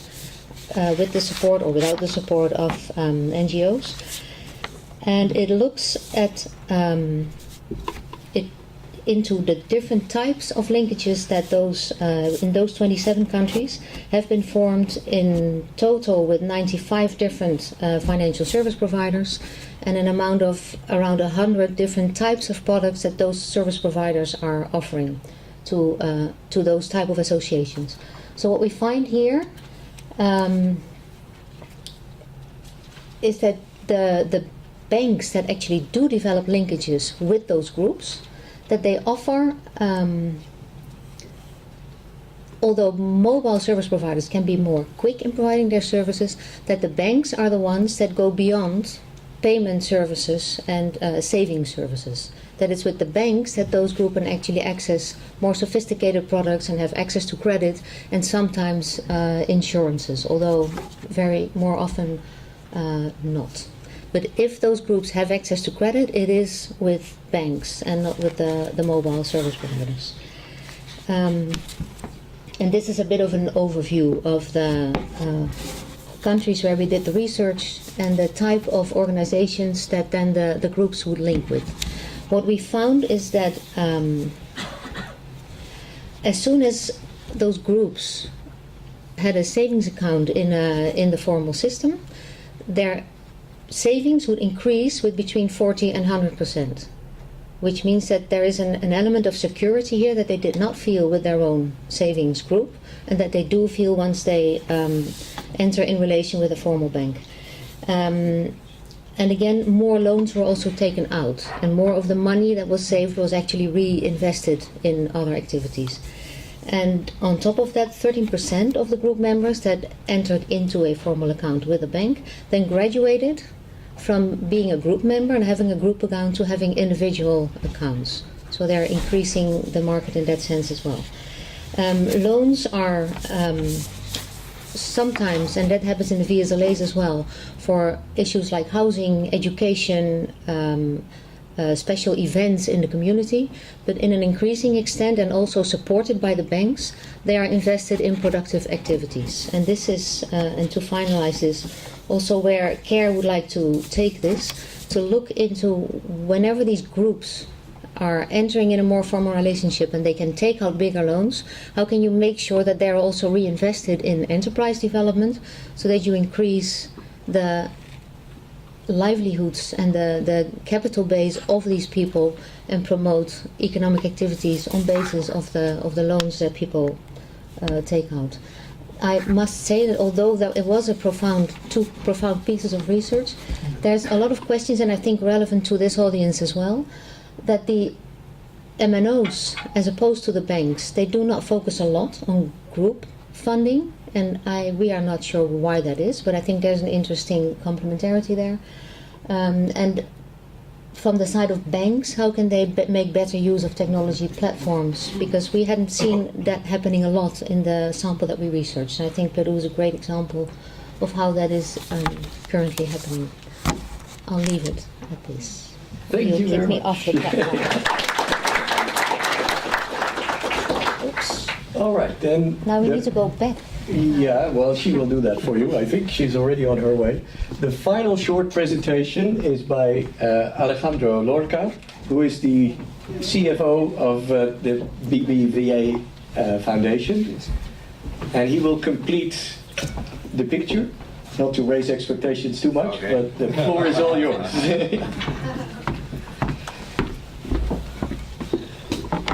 Okay. Thank you FMO, thank you ISS, and thank you all guys for attending this workshop. My point of view, the one that I'm sharing with you is the one that comes from a practitioner. I've been in industry for a while. I've been during the last 8 to 10 years. I've been raising and creating a regional operator by the name of BBVA Microfinance Foundation. It's a 1.7 people clientele operation that is comprised efforts of 8,000 people, and we are mostly Andeans and Central America and Caribbean. I just wanted to share with you some of the points that have been mentioned before, from the point of view of an operator, which I think that, under my view, are important. Number one, that it's my view that the biggest challenge that the industry has as a whole, regardless whether we're talking of Asia, we're talking of different geographies, is how to gain the scale in a sufficient manner that it can ensure that whatever we operators are doing is sustainable long term, and it does fit within the category of what the academia and the practitioners we include into the social impact. So my view, my long-term view on that is that how we define our business model and processes in a way and a manner that we are able to reach more and more people. Remember that this is an industry that is very expensive, because in terms of it requires technology, it requires funding, and it requires people and talent. So, and this is not cheap. So, the geographies that we do operate, the business model got to be, which is it's an ever-changing stuff, got to be making in a manner that it can be ensure your sustainability long term. Number two, we practice what we call the extended product concept. We do think that we run in an operation which is made of regulated and non-regulated entities. We do practice not only lending, not only savings, not only insurance, but some time ago we discovered the value of convenience, what we call convenience, which is mostly the culture payments, the convenience, some of the products that our customers are requiring us from the office or from our mobile operations, that I think that is sensible to pay attention to. We do provide financial education. We do provide group lending. So we do provide a whole bunch of services that are no longer the traditional lending, saving, or insurance. And for the purpose of building up a long-term relationship with our clientele, we think it is important to operate under this, that's our experience, to operate under this extended portfolio approach. Now, it's our perception and that's point number 3 that I like to share with you. It's our perception that the more focused we stay within the segment that we want to deal with, the better results we get in. Better results not only in terms of social impact, but in terms of financing performance. So our view on a social impact measurement is something that is made out of a practical view. So we have designed our social impact targets on each of the geographies that we do operate in a way and a manner that we can make management, local management, and commercial networks responsible. And well, another word for responsible will be variable compensation.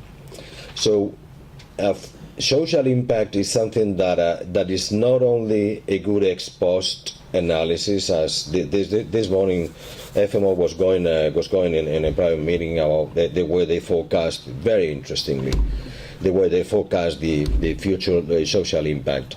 We as practitioners, what we do is we design clear communicated targets, social impact, and if we are now dealing with a population of 83% vulnerable level, we wish that next year we'll be getting 85 or whatever. So descending this to the network operation is something that it pays well, meaning obtaining results. And a third point that has been mentioned during the afternoon that I would also like to cover from a practical point of view of an operator, which is the question of the technical or technological investment, and which is the experience. Although we are paying a lot of attention on everything that is moving around on international, the international level at payments, fintechs, we're not able to cover everything, but we pay a lot of attention to this. At the very same time, we are making an investment in the two components of our industry, which is one,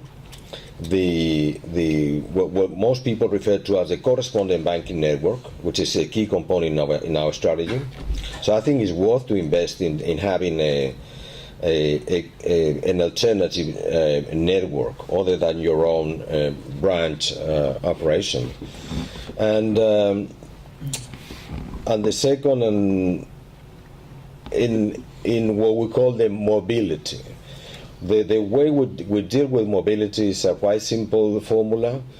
We want to make available the bank to the closest place where our customer is. And we are running a 1.7 million people operation with mostly rural character. So we got to be prepared to bank whatever the customer is. The way we go with our technological investment is mostly about with mobile gadgets in a way and a manner that we can take the operational capabilities on site.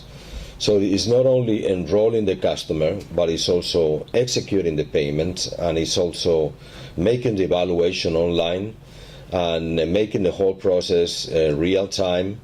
So that's the sort of investments that we are making, and it's huge for our group on a regular basis. So we do believe that before fintech enables, which will do, fintech will enable each and all of our customers into a self and capable bankable customer.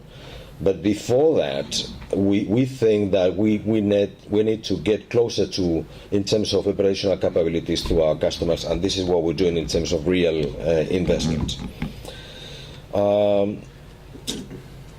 Just before I go,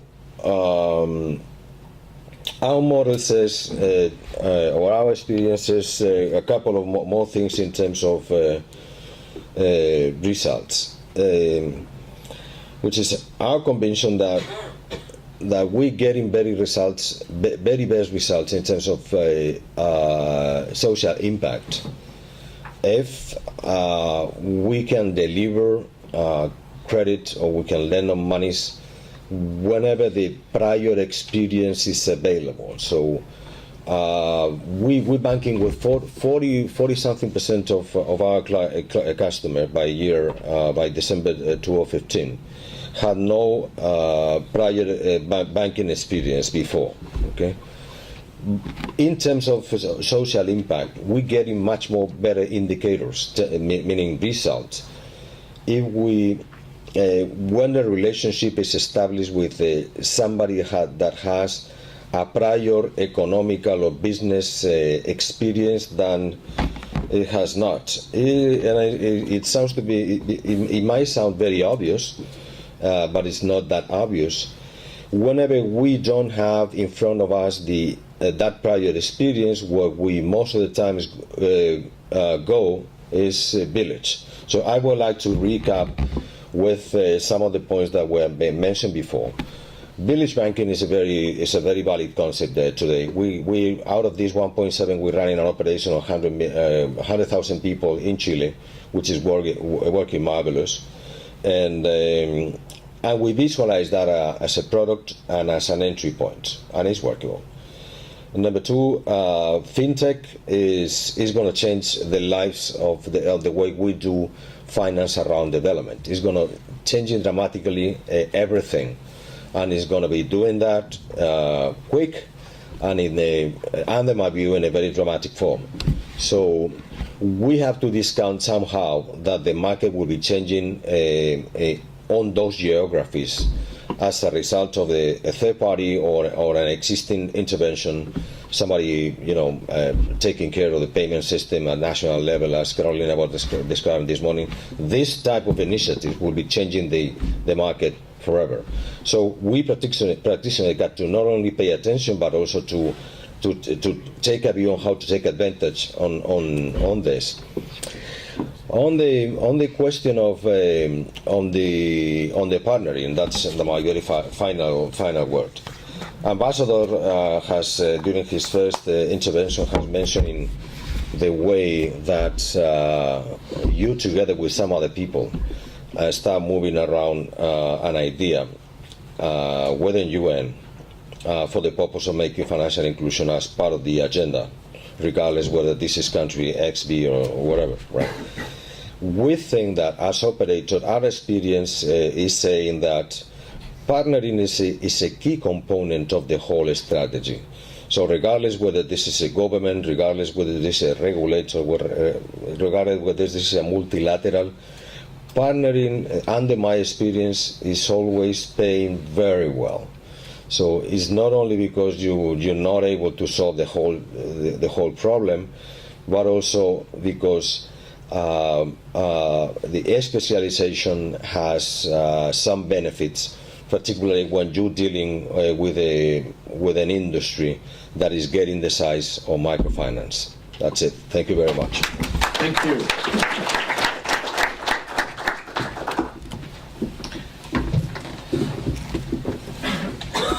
All right, I think it's clear we have 4 experts sitting here now again. To organize the discussion, I would like to collect some questions, and I would like you to think about questions that are not so much for one specific person, but perhaps at least for 2 of them are of relevance, because they try to build bridges in terms of the broader content of what we want to talk about this afternoon. I hope that doesn't scare people away from asking questions, but my experience is that usually doesn't. So let's collect 2-3 questions to start with. Yes, sir. Yeah, my name is Björn van Dijk, University Professor at the Institute of Social Studies. I found it very interesting to listen to Mr. Lorca, but I had a hard time to make it concrete. So I would like to ask the question, is your sentence, FinTech enables each of our customers to become a bankable customer. Can you tell us what that means exactly? And for the broader form, we're basically talking about indeed all these possibilities of FinTech. Can they be concrete? And I didn't hear that many real life examples, so that's what I'm doing. Okay, can I ask you to hold the answer for a second and maybe collect one or two other questions that are either following up on this or that bring forward a new topic? That was a very disciplined audience. People just okay. Then Alejandro, and I think perhaps some of the others might also want to say something in relation to how FinTech and how fast FinTech is actually going to change everything or something, or that changing everything means changing nothing. Alejandro. Okay. In terms of, I'm using some figures, okay? Well, the question is whether there's some, I'm sorry. Yeah, okay? Yeah. If the question is how many number of initiatives are in Latin America around the FinTech concept, there are a few hundreds of them. I'm referring to already funded initiatives, okay? So these are concepts that are around the payments. So most of them are around payments. We do see a lot of initiatives, meaning existing companies dealing with the starting to act as an intermediary for payment purposes on each and all of these countries. This is already existing and is in practice. If the question is how many online providers are out there, other than the US based, I do see just two names in Latin America that are already behaving and dealing and lending as online bankers.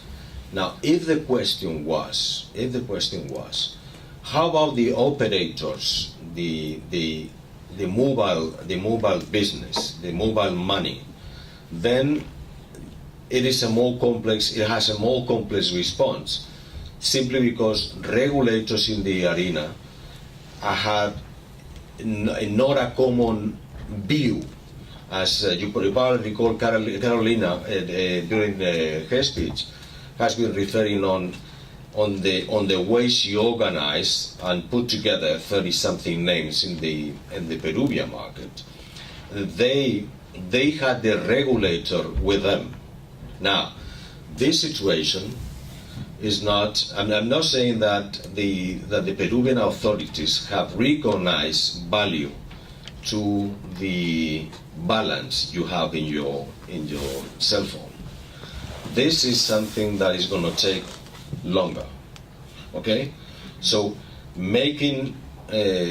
so the big revolution will be, under my view, the big revolution will be the way and a manner that your balance in your telecom, it can be clear with some other operators. It can be clear for money, and it can be paid out there. Okay, this is the way that is going to be changing our lives. This is not happening yet. That's my view. Okay, but there's 100 of different operators that are online that are starting working on it based on a very simple experience of providing a payment mechanism or a wallet for the purpose of helping people in managing their daily finances. No. I checked with the other members of the panel, and they don't feel the need or the urge to come in on this particular question. Let's go to a next question.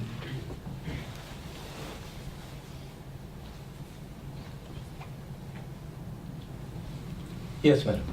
Hi, my name is Katrina Bulgarizes. I have a question for Georgina. So what I understand from the... Maybe a microphone.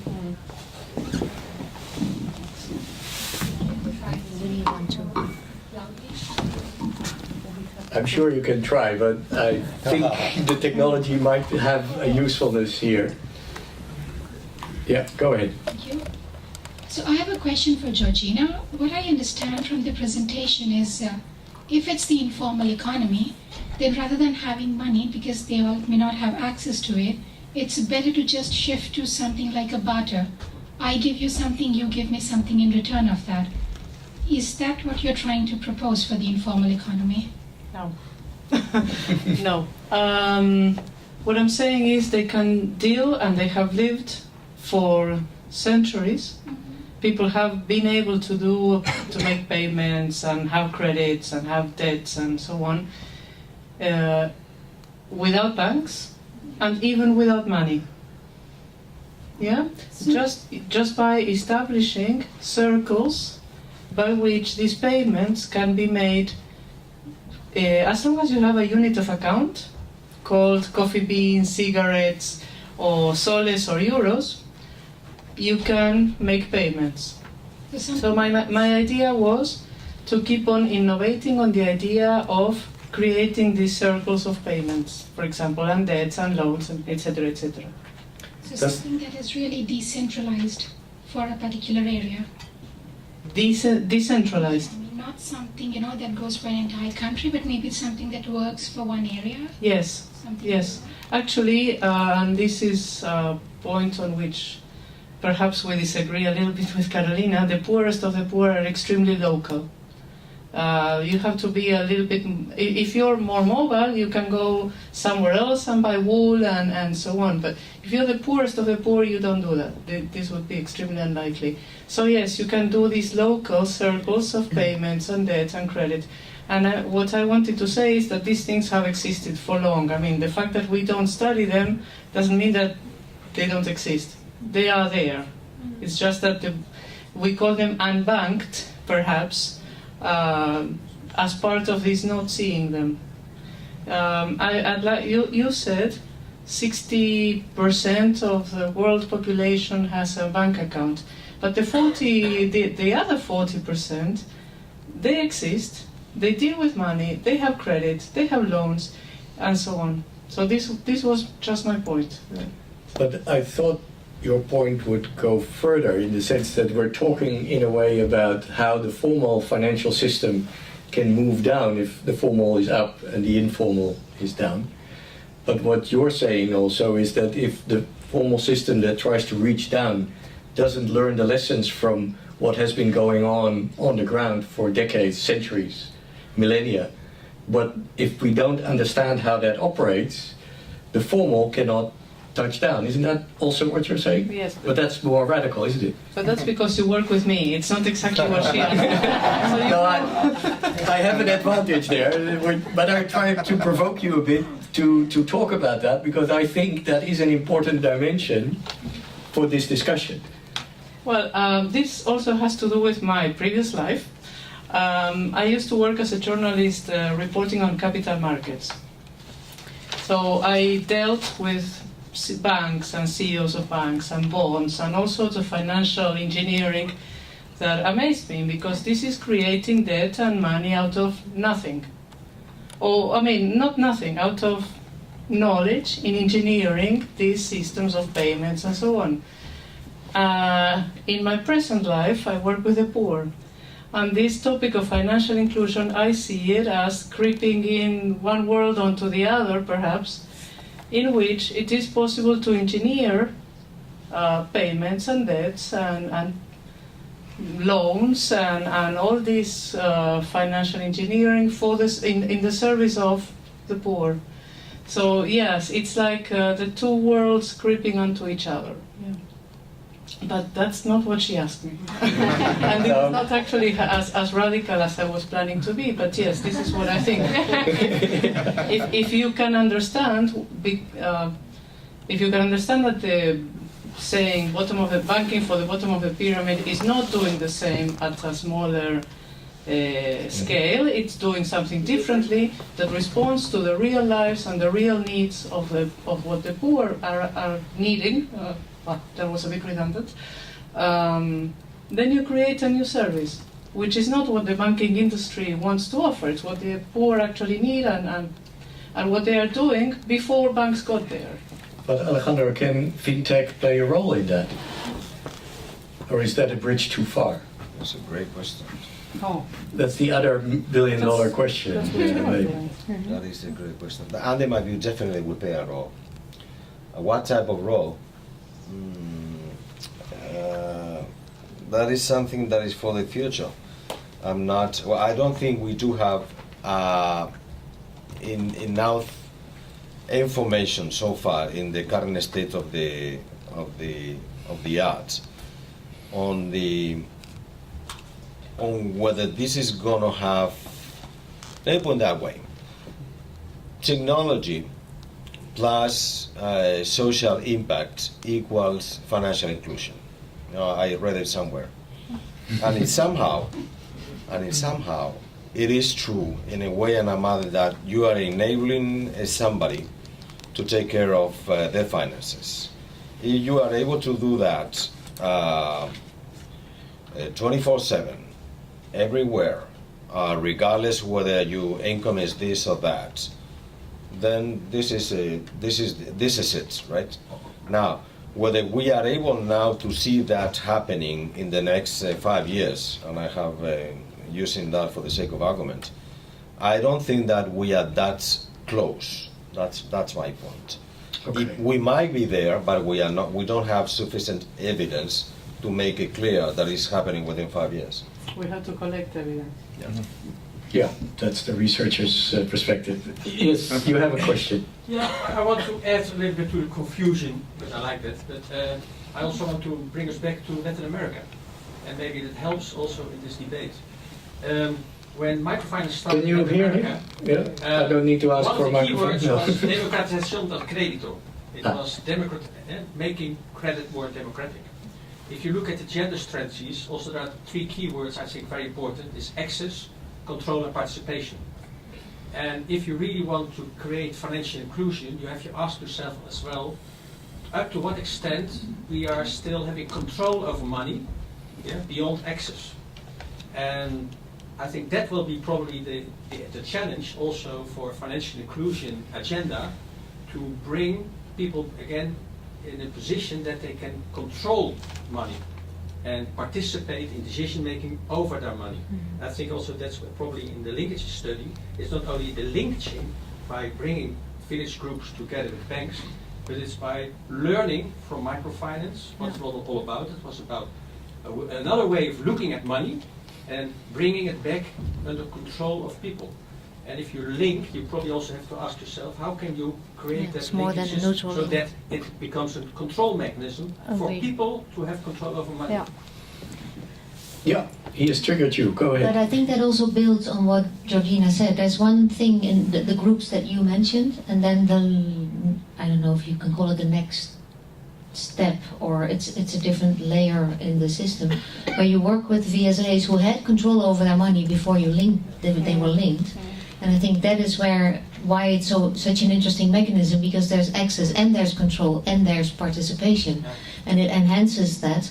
And I do agree with you, if you then start talking about linkages, you bring in a third party, and that might diminish the control that as a group you have over the funds. And I think also in response to your question about the time it will also take to emancipate, if you will, the clients of banks, or the people that you link to the formal banking system, what you would want is for them to also have influence on the way they are included in the system.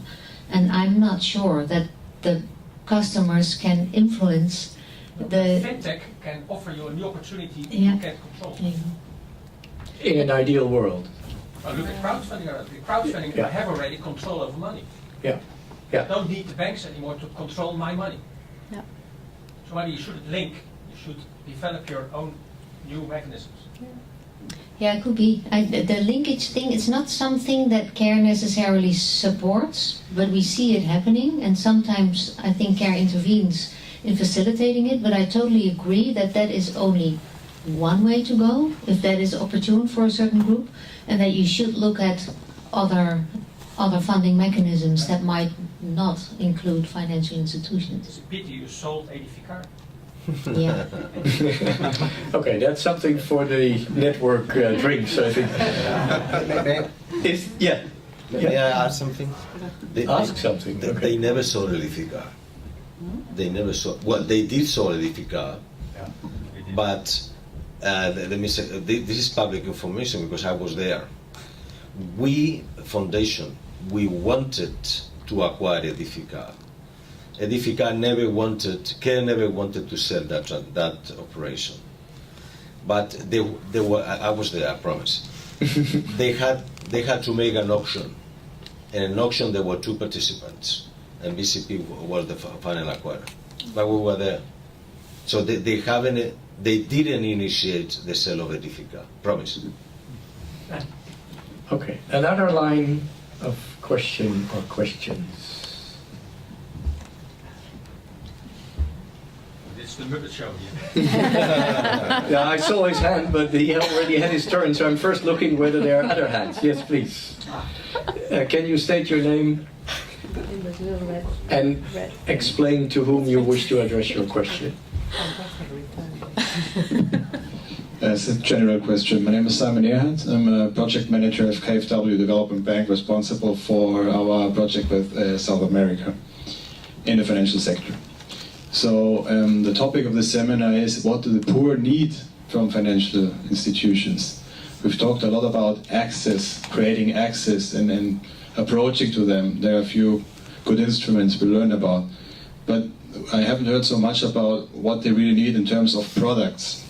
And so, for example, cash flow based financing, things like that, go a little bit more on the way towards the poor, what they really need, not just approaching them with any instrument. So it's just an open question. What do you think, apart from access, which kind of access?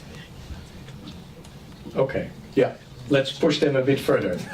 I would agree with that would be a good question. You're holding the microphone, but maybe you want to give it to Gustavo. No? No. Then you can start. This is obviously a very difficult question, and my first answer would be go and ask. But this would create an endless chain of research, further research issues. But I can only answer from what I have observed. And one of the main problems of the relationship between the poor and finances is to spread risk. Because you may have a little bit of money to eat today, but the question is, how do I manage it in such a way that I can eat tomorrow? Mm-hmm. So in terms of securing this, well, I don't know if I would call it cash flow, but securing, stabilizing this cash flow in a way. Yeah, so this for me is a first need. How to do this, I have no idea, I leave it up to you. But I can more or less say this is one of the main needs, how to stabilize income, spread it daily, I don't know. If it has to do with a microcredit, with micro enterprises, the experience in Kenya is very interesting because this was started by a physicist, and he measured absolutely everything. Everything is in Excel in his computer. And what he found is that there are so many needs within the slum. There are so many things to be sold, but there are no ways of connecting them.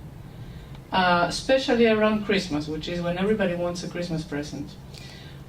So in terms of this, it's how do we connect people that need things with people that are selling these things. So a local system of payments. Mobile technology is perhaps even too big for this. So they created, like I said, with an investment of 2,000 euros, they created a system of payments for 3,000 micro-enterprises in this slum in Mombasa. Well, I could extend, but I won't. Yeah. No, I think 2 is fine in response to the question. Maybe you can add one.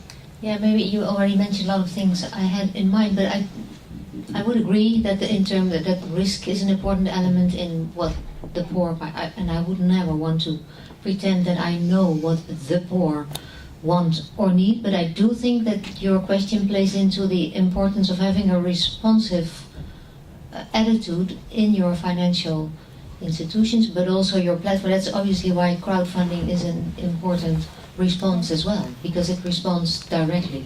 And I think maybe this is more about the whole system than whether there is or not a correct response to what the poor really need. I think the whole system needs to become more responsive. I also think that, not because I'm care, but that the success of Edificar in the beginning was that among their staff, they would recruit people from the communities that they would lend their money to.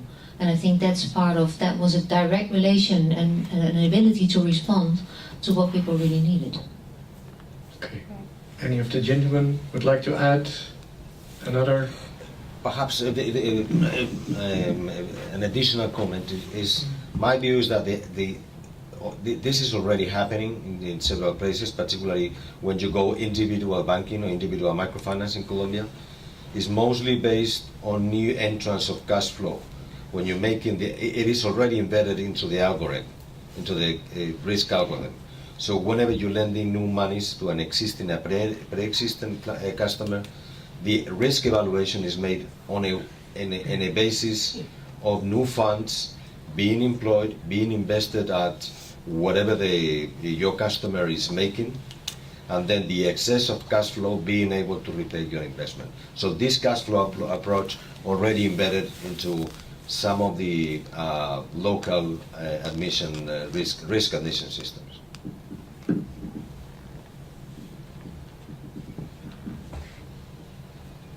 No? Then it's time to move to the next item, which is closing remarks by Professor Inge Hutter, the Rector of the Institute of Social Studies. So if you've paid attention, my boss. But more importantly, she is a demographer working on participation and inclusiveness. And I just understood that she is now with ISS for 9 months, so she's not new anymore, because 9 months, of course, is a significant period, so we have to stop saying time to deliver. Our new, it's time to deliver, yes. A bright future also for the ISS. But let me give you the floor to say a few closing remarks on the seminar. Thank you very much. Thank you very much.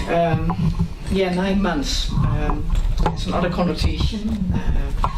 But let me give some, closing remarks or concluding remarks. And it's quite a difficult thing, of course, after an afternoon of hours of discussion on the topic of inclusive finances or financial inclusion.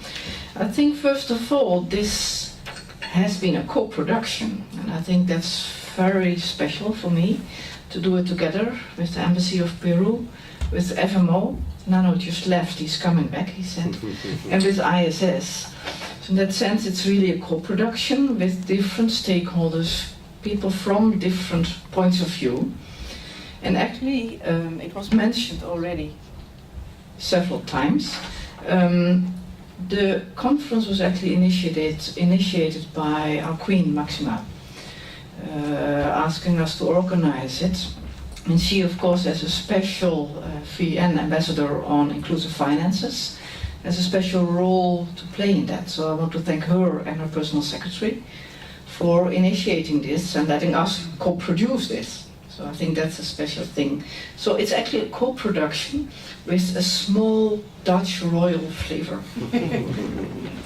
Then this afternoon I learned a lot, I must say. I've come from a very different discipline, but in the same time also working a lot on participation in health issues especially.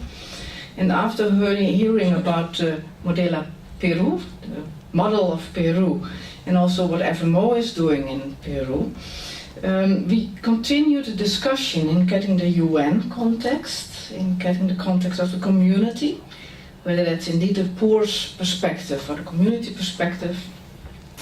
Then a very interesting talk also about the interactive linkages between the groups, saving groups, village groups, and banking. I found it very interesting.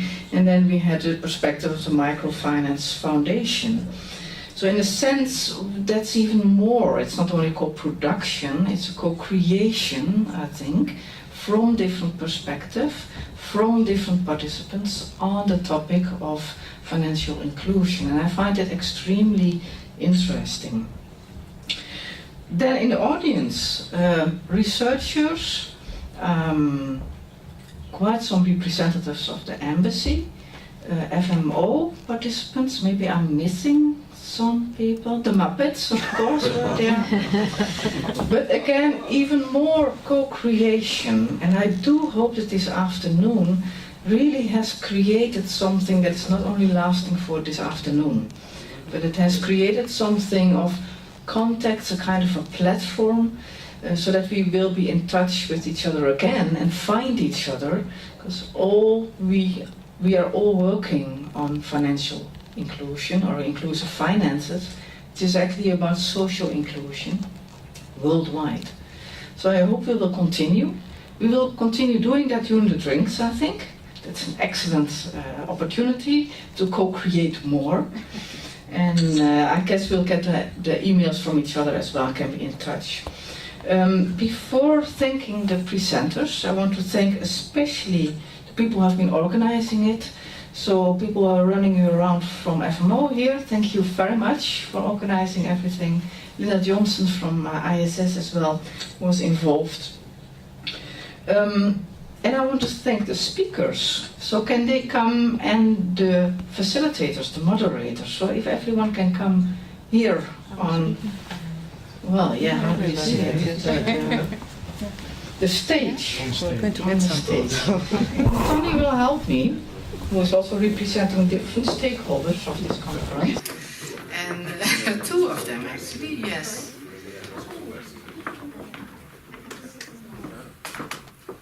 And I want to present.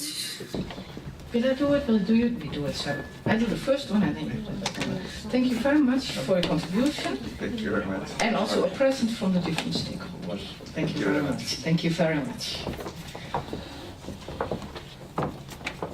Yeah, thank you. Thank you very much for your interesting presentation. Here you are. Eugenia, some of you brought, but there's some extra presents in it.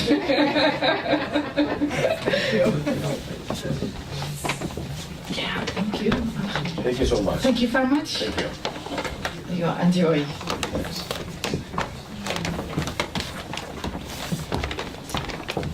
Thank you. Thank you very much. Yes, here you are. Peter.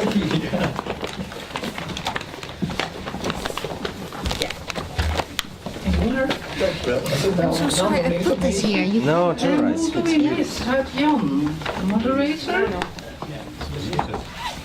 Oh, and you. Are you giving me this? Thank you so much. Yes, it was a pleasure to be together. Can I have a big applause for